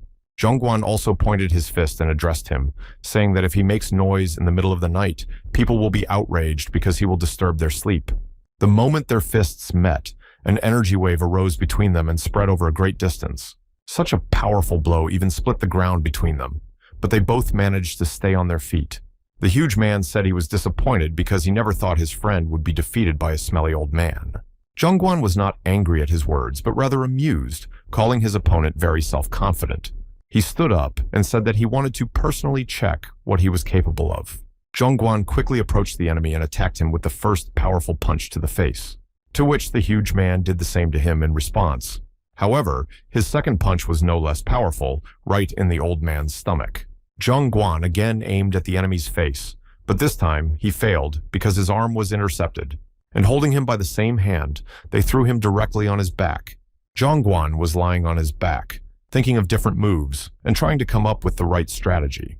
At the moment when the enemy was already standing over him, preparing to attack him with his energy fist. But the huge man did not wait and struck the old man right in the face. Suddenly, his own henchman flies at the huge man, knocking him down. Zhongguan hadn't thought through this turn of events, so he was a little shocked by the action. Jin Young approached the old man and asked if he was okay because he had trouble getting up after the previous attack. With Jin Young's help, he stood up and thanked his mentor, thanks to whom he had gotten used to frequent and severe beatings. The huge man got to his feet and said that Jin Young was quite a fast young man because even the garbage as his assistants could not keep him in time. Jin Young decided to finally deal with the huge man, so he was the first to attack him. The huge man lost his balance for a second from Jin Young's attack, but remained on his feet. Jin Young thinks that his opponent is absolutely no different from his own men. After his words, Jin Young did not restrain himself from attacking the enemy, delivering quick and accurate blows to various parts of his body. Using his inner magic, he practiced his skills as a magical fist. The blow to the huge man was so powerful that he could not stand on his feet and flew straight into the wall of the room behind him. A confused, huge man was trying to get to his feet, shaking off the stones from the half-destroyed house from his clothes. Even after such an attack, the huge man did not think of giving up. He only realized that he was dealing not with a simple young man, but with a martial arts master of his own. He hit the ground with his fist, using a special technique of magic fog. But as soon as the fog cleared, Jin Young noticed that where the huge man had been, there were only ruins from the fight. Zhongguan looked at him in the same way and asked if he had run away like a coward. Cheriton turned to Jin Young and said that he was sorry that they had escaped because he could have gotten some interesting information out of them. Jin Young thought that it was definitely the people from Baekma Fortress who had been hunting for the association all along. If they are already setting their sights on them because of this whole situation, you should hurry up immediately. The next day, as planned, Jin Young visited the library. Zhongguan also came, but he was not completely satisfied with the size and appearance of the library. Zhongguan noticed that there were many books in the library worthy of an imperial palace. Jin Young said they only had to go to one place. They went to the librarian's office, who immediately noticed the two of them and asked what they had to do with him. Jin Young explained that he had come under orders to find out some things Lord Yuk had to warn him about. The librarian rounded his eyes and asked if he was the newly arrived official, saying that he had received the order this morning. The librarian stood up and said that he had been warned that Jin Young was interested in old books that had been confiscated. He asked me to wait a bit until he and other scholars brought the same books. Later, the librarian brought a stack of books and said that these were only a third of all the ancient writings. The librarian said that as soon as they finished dealing with these books, they would bring the other half. Zhongguan looked at that mountain of books and said that he thought it would be difficult to read all those books in the library. Jin Young took the first book and said that there was nothing he could do about it, so he had to get to work as soon as possible. After some time of their work, they have already processed many books. However, when Jin Young finished and closed the next book, he covered his face with his hands because he was tired and disappointed that the book he had read was empty without the slightest clue. Zhongguan looked up from his book and asked if there was any point in rereading books if there was nothing in them anyway. Jin Young said that there is actually something in the books that has already caught his attention. However, there was nothing in the very content of the ancient books that his father could hide.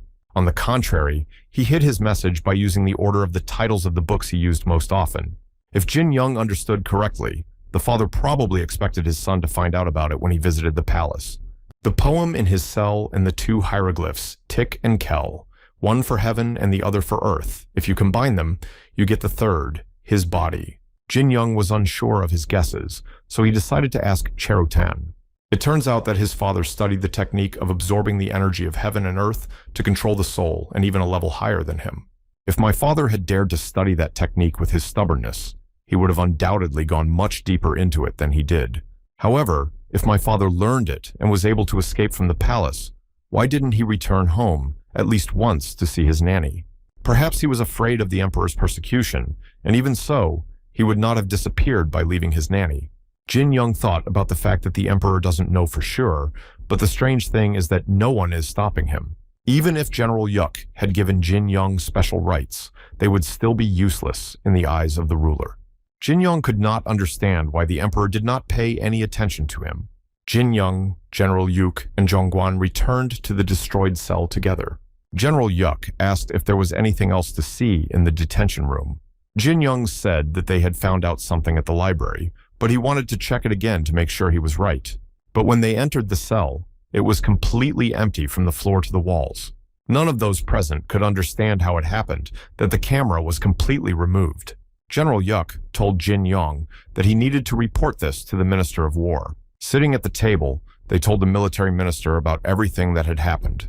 The minister turned to Jin Young, saying that he must be the son of the very scientist Ko that General Yuk was talking about.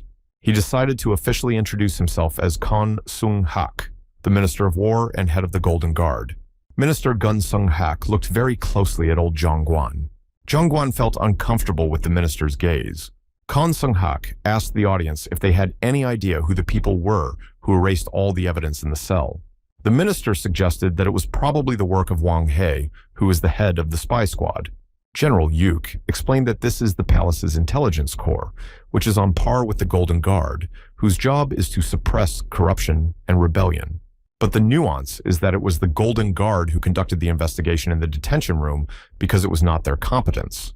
The minister said that there have been many strange things in the behavior of the intelligence corps recently. He told everyone that he had called them here today because he had something to say personally to the son of the scholar Ko. But before that, the minister paused for a very long time, making everyone interested. Minister Kang Sung-gak decided to put Jin Young in charge. He made this decision because no one would dare to interfere with his high rank. Jin Young wondered if everything would be okay if the minister gave him the position, and Kang Sung-gak replied that the emperor himself had approved the decision. Jin Young was impressed by his words, but he asked the minister how much he had heard about him from General Yuk. Kang Sung-gak replied that Jin Young's father was imprisoned, and his very young boy was sent to Cheonggundong. In this case, Jin Young wanted to ask the minister whether His Majesty the Emperor had imprisoned his father and sent him into exile. How the emperor could leave him unattended in the palace under such circumstances, and why he was given the position of governor, these questions haunted Jin Young. To begin with, the minister told Jin Young that the emperor he knew was not in his place, that the crown prince was now on the throne and in charge of the situation. Jin Young wondered where the emperor was now. The minister replied that they did not know, but based on their investigations, the emperor seems to have gone to Jiangsu and is not going to return. Jin Young didn't understand how it was possible to go to an imaginary land and not return. But the minister assured Jin Young that it was quite real, how he could have deceived the imperial family, and why no one could find him alive or not. No one knows. There is information that one clan has contacted the emperor, but this is not confirmed information. It is a shadowy clan, so there was very little information. Jin Young did not understand which clan the minister was talking about. The Heavenly Blood clan is little known in Jianghu, but they were interested in the gold plates and stone tablets that the emperor was trying to decipher. Jin Young thought that the emperor wanted to decipher the ancient writings that he had his father interpret. In addition, a shadowy bloody clan has taken an interest in all this. The clan from Jianghu has become close to the ruler in order to solve the mystery of the gold plates and stone tablets. When the emperor gained power to quench his greed, he traveled to Jianghu with representatives of the clan. The minister said that this is how things are with His Majesty, but there is another reason why he gave him this position. Gun Sung-gak sends Jin Young to Jiangsu to find out what the members of the intelligence corps are up to, which is why he was given this position. For some reason, Jin Young decided to ask if he was really being given this position to keep an eye on the intelligence corps. The minister explained that at the cost of the life of one guardsman, they managed to obtain some information. They are hiding something by sending craftsmen under the guise of supervising Zhang Hu. They are also very afraid that their secret will be revealed, and they hide it so much that they are even ready to bury it. The minister cannot leave everything as it is, otherwise there will be complete chaos in the management dynasty. In addition, this case was directly related to Jin Yong. Namely, the emperor is afraid of what his father was involved in. General Yuk got up from his seat and said it was time for them to leave. Zhongguan turned away from everyone and thought about something of his own. However, Zhongguan decided not to think and asked directly if they had met the military minister before. The minister was furious because he realized that Zhongguan was not joking when he said he did not know him. Zhongguan was completely shocked and asked if they really knew each other because he couldn't remember. The minister shouted at him so hard that saliva was flying out of his mouth, calling him stupid because he did not even recognize his relative. Zhongguan realized that he had heard the name before, but he didn't think it was his relative. The minister held his head and ordered the two to leave because they needed to talk in private. Jin Yong bowed to the minister and said it was time for them to leave. Zhongguan was afraid to be alone with his relative, so he begged Jin Yong not to go, but he just waved his hand and closed the door. Outside, General Yuk was waiting for Jin Yong, and he had something to say to him. General Yuk said that he did not think that Jin Yong's friend would be a relative of the Minister of War. Jin Yong replied that he had heard that his relative held a high position, but he had no idea that it was so high. On his way out of the residence, the minister caught up with Jin Yong and asked him to take something.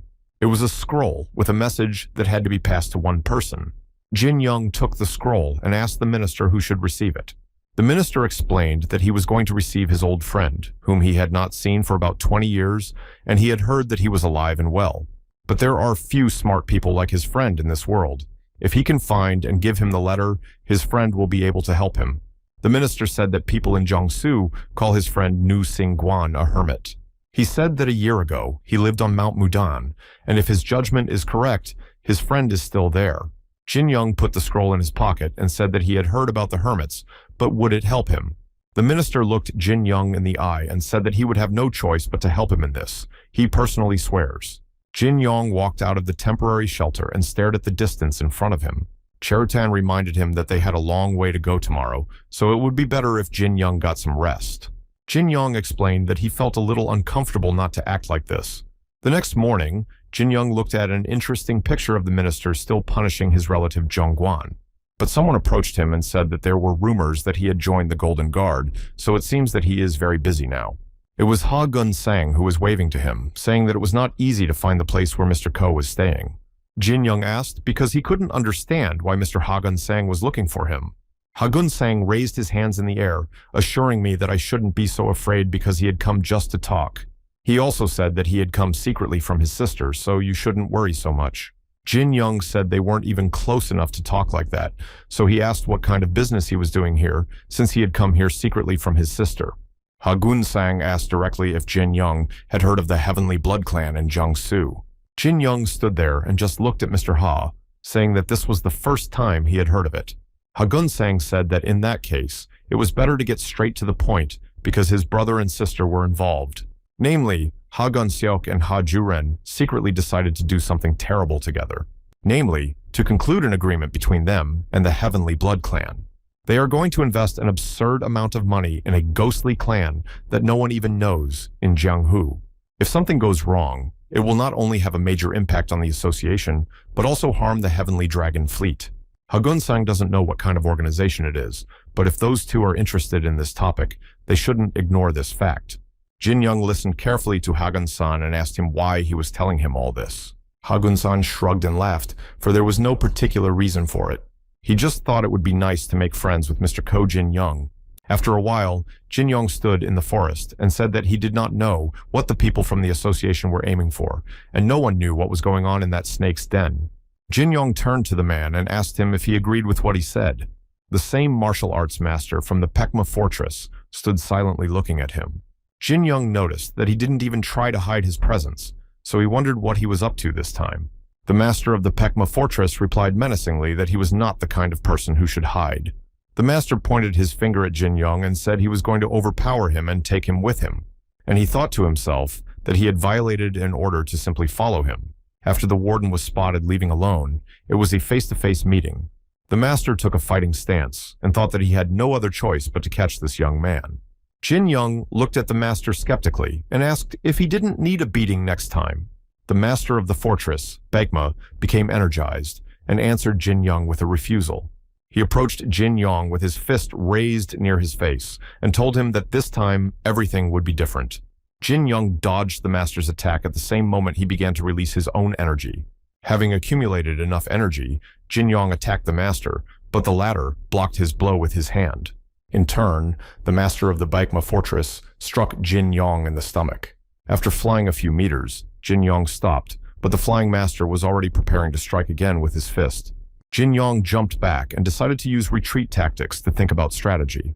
But the master of the Baekma fortress was agile, so he easily grabbed Jin Young by the collar and lifted him up. A second later, Jin Young flew with all his might into a tree, breaking it into 2 pieces and falling unconscious. However, the master of the Baekma fortress did not have time to enjoy his triumph because Jin Young put many magical traps on his body. Sharp tips and chains began to emerge from the master's body and ran all over his body. Iron chains chained him to the nearest trees, preventing him from making the slightest attempt to move.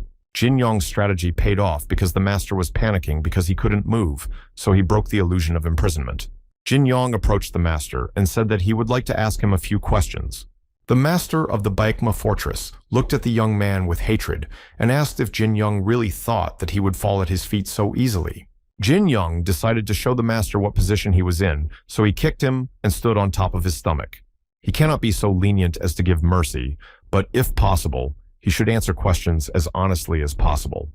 Zhongguan wondered what had happened at dawn today, and why they should follow the master of the Baekma fortress. Jin Young replied to Zhongguan that he would lead them to the fortress of Baekma. Zhongguan asked why, and Jin Young laughed and said that they had just had a heart-to-heart, and that he thought he had changed his mind. Jin Young smilingly asked the master of the Baekma fortress if he had said everything correctly, but he just kept his cool and did not say a word.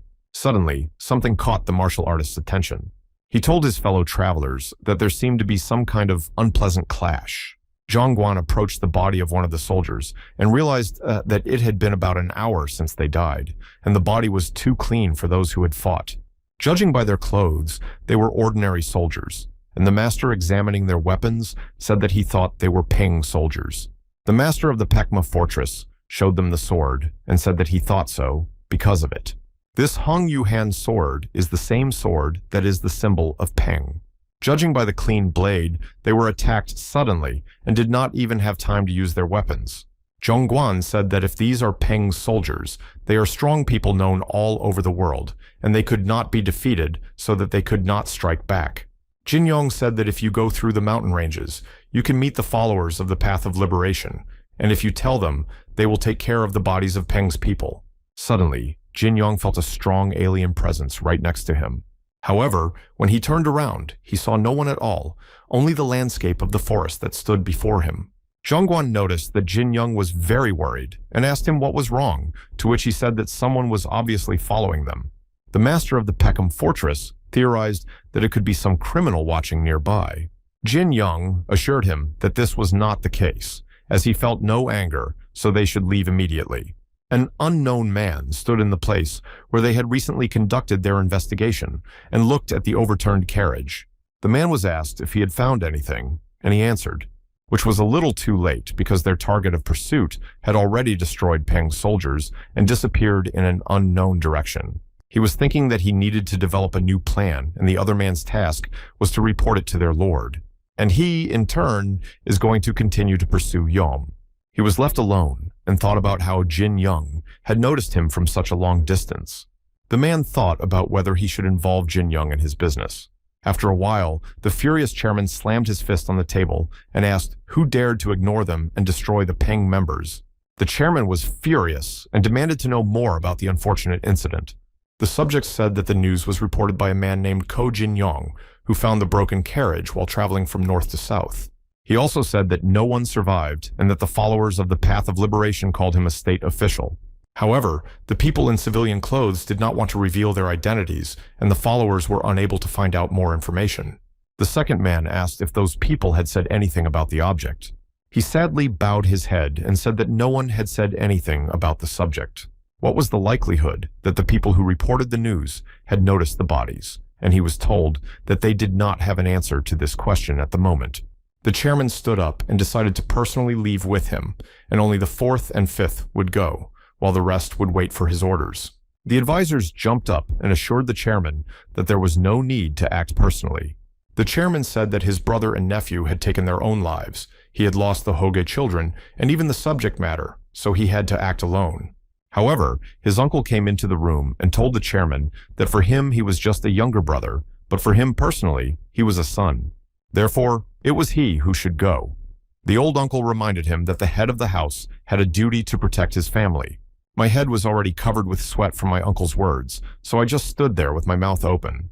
Perhaps this will be his last hike before he goes to the next world, so the old man asks his nephew for permission. The chairman agreed, but asked to bring people with him.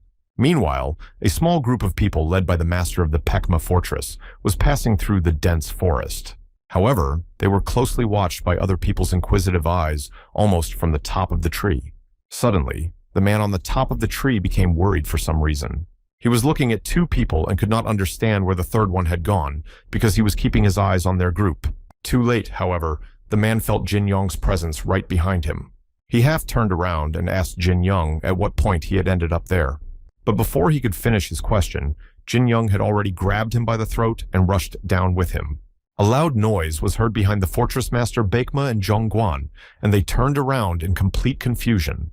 The mysterious man got to his feet and said that, as he thought, he had been spotted. Jin Yong said that he could feel the signs of someone else's presence and wondered why he was following them.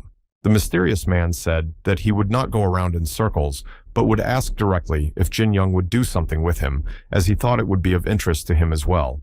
He continued that those who had destroyed the Pang warriors they had recently seen were Yoma, the third of the exorcists of Hell. Jin Yong said that exorcism masters hadn't disappeared 20 years ago, and why he thought he might be interested in this case. The mysterious man said he knew that Jin Yong was looking for the Heavenly Blood clan for some reason. The exorcists of Hell are the people of the Heavenly Blood clan, and the mysterious man hoped that at least now he was interested in Jin Yong. 3 exorcists who were hiding at one point suddenly appeared at the same time. The mysterious man pointed to himself, saying that he was following Yoma Jin Yong for the Heavenly Blood clan. So he asks Jin Yong one more time if he would like to do one small task with him. Jin Yong exhaled and asked if he could at least find out his name. Wei Jin Hong said his name, and Jin Yong said they had to go to a place. It wouldn't take long, so he could wait. Wei Jin Hong said yes, so they went about their business in the old group. Meanwhile, the old man was sitting and thinking before starting the hike. One of the soldiers said that they found the man 2 hours ago. He was walking with the commander of Pekma. The old man said that they were probably heading to the Pekma fortress. The old man became more serious and ordered his soldiers to hurry. Nevertheless, Jin Yong decided to join the group of Wei Jin Hong, whom his friends in Jiangsu called the Sword of the Black Abyss. Jin Yong said that this was the first time he had heard of it, and Zhongguan had never heard of the name either. Wei Jin Hong was embarrassed by this and said that he felt strange after their words. Only Master Pekma looked at it and thought it was the Black Abyss sword of the 8 main stars. An old man and his soldiers came to their place of residence. Jin Yong noticed them and became alert, and Wei Jin Hong's face changed. One of the old soldiers shouted to him that it looked like they had finally found them. Wei Jin Hong asked the old man if he was not the master Peng Gi Hong of the Peng family. Wei Jin Hong said he was surprised to see that Ban himself had come to them personally. Ban Ki-moon asked Wei Jin Hong who he was and what he was like. The master of the Pina fortress followed him as he said that he was the Wei Jin Hong, known as the Sword of the Black Abyss. He had heard that the masters of the 8 main stars were as good as people from the major factions in their skills, so what brought him here? Wei Jin Hong replied that he just had one thing to do, and was also curious why he personally had to go through such a difficult journey. Peng Gi Hong approached Jin Yong and said that he had business with this man and was looking for him. He asked the young man if he was Ko Jin Yong. But first, Peng Gi Hong wanted to express his gratitude for passing on the news about his family. Thanks to Jin Yong, they were able to start the investigation in time. Since the gratitude was over, it was time to get down to business, and they came to find out some information. Ban needs to know if Jin Yong saw the perpetrators of the crime or if he found any traces of their crime. Jin Young explained that the three of them checked everything, but saw nothing at all. Pung Gi-hoon said he had heard that Jin Yong was a government official. Jin Young was surprised and said that this was not expected and asked what Peng Hyun wanted to know from him. He had many questions about whether he had really seen anything and why an official would go to the fortress of Baekma and what his connection to Wei Jin-hong was. Jin Yong listened to these direct questions and replied that it would be difficult to answer them right away. But for some reason, Peng Gyong-hong slowly reached back and pulled out his sword. Jin Young and Jung Guan were alarmed and wondered what the hell it meant. Ban stood up and said that this was the best way to have an honest and open conversation. Jin Young didn't mind, but he knew that competing with old people didn't end well. Wei Jin-hong did not know the level of his skill, so he said that the man was close to the masters of 10,000, and he would rather not play with him. Jin Yong said that this was his chance to find out how strong the masters in Jiangsu are, and if he is close to the masters, he will be able to test his own strength. When attacking Jin Yong, Peng Hyun called him a fearless kid. While Peng Gi-hong attacked with a sword, Jin Young fought back with his bare hands, relying on his own strength and knowledge. Peng Gi-hong attacked Jin Yong, but the young man skillfully repelled his attacks. Peng Gi-ho thought that despite using all his skills, Jin Young continued to block his punches with his bare hands. So I decided that I had come to use my trump card, which would definitely knock the enemy down. Jin Young realized what was about to happen and was even a little scared for a minute. Peng Gi-hong used the powerful lightning sword technique. Jin Young managed to avoid a direct attack by dodging a punch. Now Jin Young switched to the defense and began to use magic techniques and abilities as well. Jungguan said that it was the first time he had ever seen Jin Young fight like that. He had amazing abilities. Wei Jin-hong also thought that Jin Young was an extraordinary person to be able to resist Peng Hyung himself. Cherutan helped with hints to be careful because an incredible flow of magic circulates through the old man's sword, and one mistake and he would be split in two. Jin Young threw a ball of fiery energy at Peng Gi-hong. The old man barely dodged such a sudden attack and was knocked out. Peng Gi-hong stopped and told Jin Young to be ready if he was going to continue fighting. At that moment, Jin Young had just tasted the magic glow. Peng Gi-hong and Jin Young attacked each other at the same time, so only white and red glow was visible from the outside. Jin Young cleared his throat and thought that this was indeed the skill of the one who was closest to the masters of the 10,000. Peng Yong-hong was impressed by Jin Young's skills and praised how skillfully he mastered his knowledge. Moreover, he could still stand on his feet despite direct attacks. Ban wondered what else he could do to get straight answers from the young man. Ban was told that no one should know about this conversation, and that he had no right to make any decisions on his own if no one knew about it. Only then would he get answers. These were the minimum conditions, because this story was not a pleasant one for everyone to know about. The leader of the Baekma fortress stood upright and looked somewhere in front of him. Ji Yeon and his small team reached the goal and stood at the foot of the Baekma fortress. The servant got down on one knee and offered him to deal with the unknown guests, if he wished. But the leader of the fortress just told them not to touch them, because this team was too strong for them anyway. They sat down at the table, and the leader told Master Peng that they hadn't seen each other for a long time, to which he replied that it had been 15 years since the leader had quarreled with Yung Gong-hu. The leader of the fortress said that he would never forget their help in those days. It was the first and last time he received help from Master Peng. Then he turned to Jin Yong and told him that he was very glad to meet him and that he had guessed that he had some business with him. After all, Jin Yong is from the Golden Guard, to which the young man only said that he was correct. Jin Yong said that he would like to see the owner of the fortress because of the betrayal incident that occurred recently in the palace. He knew that the owner of the fortress had many connections with groups of dark warriors scattered around the world.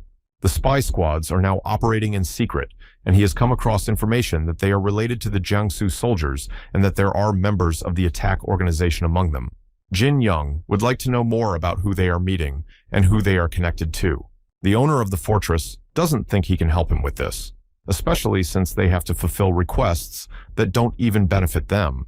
After all, they have already attacked their organization twice and tried to cause them trouble.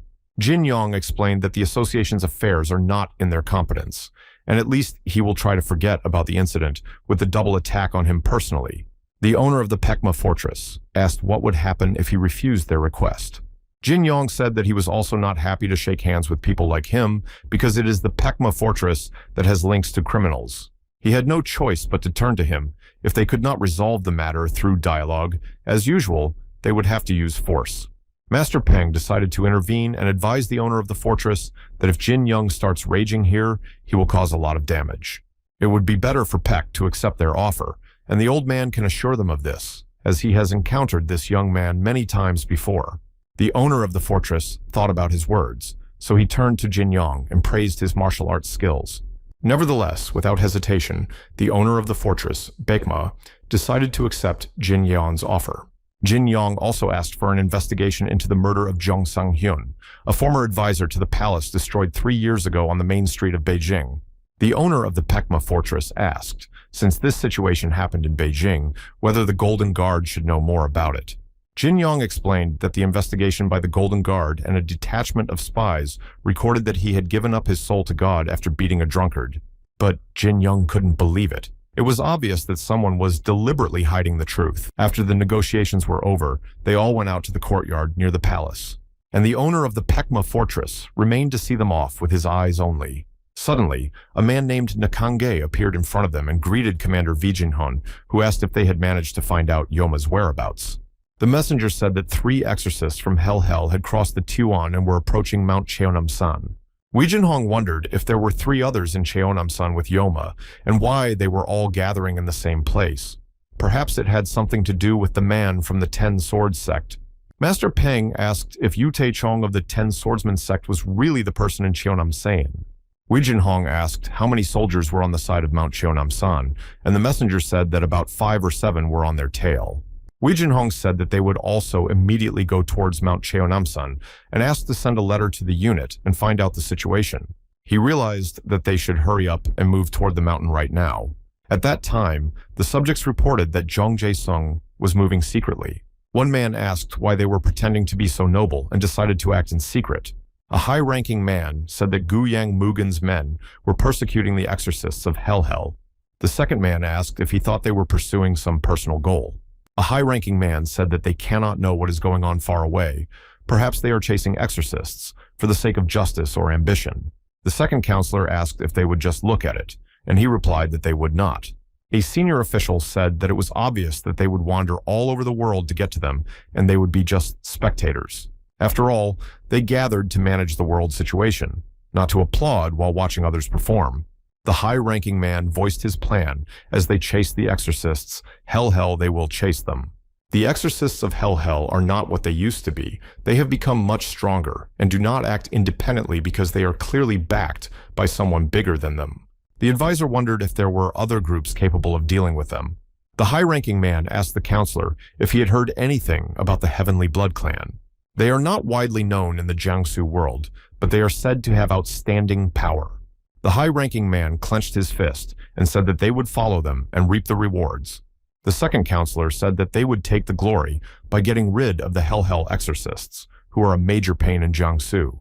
The high-ranking man said that Zhang Jae-sung's position would also be weakened, and if they benefited from it, it would be better for them. The counselor thought about it and asked if he meant to say that they would kill 2 birds with 1 stone, and that they only needed to follow Bishop Gu Yang's plan. The second advisor also liked the plan, but he wondered who he was going to send there. The senior official said it was a great opportunity to test their special warriors.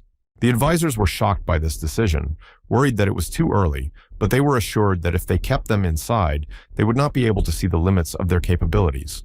This is a good opportunity to test them in real combat, and it doesn't come around that often. In addition, the support team will follow them, so they don't have to worry about anything happening. The high-ranking man said that they would send 1 squad to start with, and then act according to the situation. When the advisors supported and agreed with his decision, the high-ranking man ordered everyone to go to Shangxi. Jin Yong's group arrived at the scene, but all the latecomers were eliminated before they arrived. Vijinhong, checking the pulse of one of the soldiers, said that it was very similar to Yoma's tricks. Jin Yong urgently ordered Selphine to look for people in the mountains ahead. Then he turned to Cherutan, saying that if there is energy that he somehow does not feel, he must find it. Vijinhong said that unfortunately, the person who was killed was the one who could lead them to the mountains, and the situation was becoming difficult because they could not comb all these mountains, so they would have to move on their own. Jin Young told everyone that he had decided to move to the front and that the others would follow him. Meanwhile, in the forest, the leader of the exorcists was committing bloody murder on everyone who came across his path. He was holding two swords soaked in blood and incredibly dark energy. He marched forward, leaving behind only the bloodied bodies of ordinary soldiers, and his men brutally dealt with those who had not yet been killed by their leader. Suddenly, a green arrow of unknown energy appeared right in front of their leader. Selfina fired her magic arrows at him, which he successfully blocked. Jin Young suggested that she call this technique muensi. The bloody leader of the exorcists looked in the direction from which the arrows were fired and wondered how such a huge amount of energy could come from such a great distance. Distracted by Selfina, the bloody leader did not notice how Wei Jinhong rushed at him with a sudden attack. Master Peng appeared to help Wei Jinhong with his lightning sword. The bloody leader did not expect this turn of events, especially since he is attacked by a lightning strike. Master Peng struck him with a powerful blow, but the leader of the exorcists restrained his powerful energy with his swords. He managed to repel the attack of Master Peng, who was very surprised that he managed to repel and withstand a direct attack of lightning energy. Master Peng told him that there were rumors that the exorcists of Hell were not as weak as they used to be. Their fight continued, with Master Peng striking and the leader of the exorcists successfully repelling them with his swords. Master Pan impregnated his sword with energy and asked if he would have enough strength to escape with the stolen object. Jin Young fought off the exorcists' attacks and watched them fight, seeing once again how incredibly strong Master Peng's internal energy was. If Master Peng is close in strength to the 10,000 masters, then it is even scary to imagine how strong the real 10,000 masters are. Wei Jinhong's men told their leader that they should quickly deal with the exorcists and move on. After all, inside Elder Yu is confronting most of Yoma's group alone. Jin Young wondered if the master from the 10 Swordsman sect and Yoma were the same, or if the aura that kept distracting his attention could be from those two. Jin Young told Wei Jinhong that he would go first, which he asked if he didn't mind taking care of everything there. Jin Young asked Master Peng, but he had heard everything himself, so he told him he could go alone for now. After all, opposite them stood a strong opponent, the leader of the exorcists, with whom it would be good to deal first. Master Peng said he would follow him right after that. Zhongguan held Jin Young's shoulder, assuring him that Master Peng was enough, and offered to go with him. In another place, the attack of the exorcists was repelled by a man Yu Taichian in a white suit. His movements were quick and precise, and the energy that surrounded him was the same white color as he was. He fought off the attacks and thought that if this fight had taken place earlier, even all 9 of them would not have been rivals for him. He did not expect it. That even 5 opponents would be too many for him was his own shame, and even more so because he was disgracing the sect of the 10 swordsmen. Then Yoma entered the battle, his green energy brightly illuminating and enveloping his body.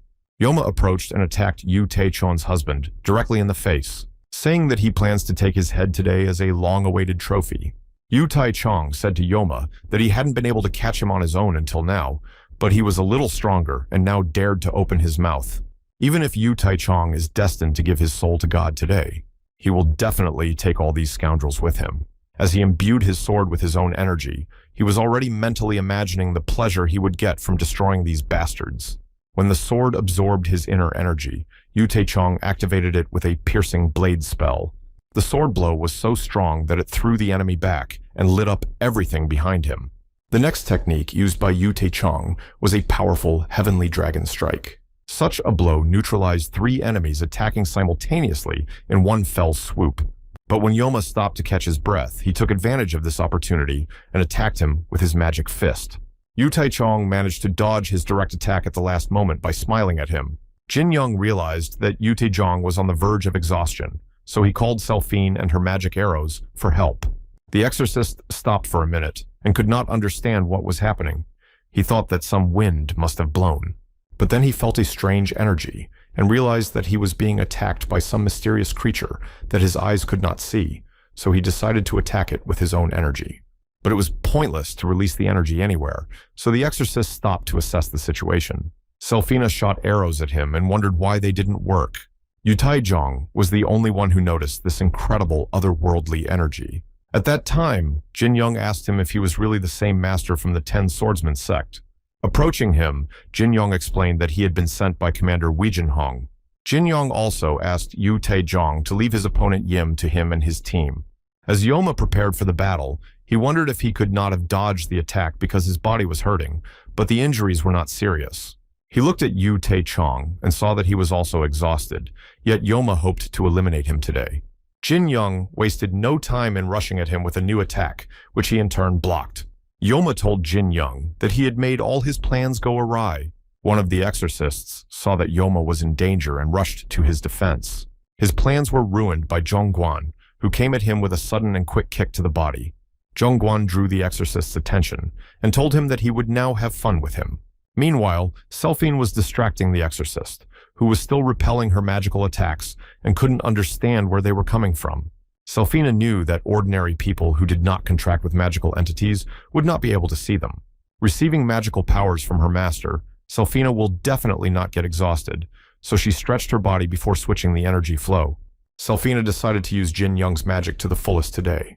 Jin Young immediately felt the drain of his energy, and in this state, it would be difficult for him to maintain his fighting techniques. He thought about Selphina, who on ordinary days does nothing but complain.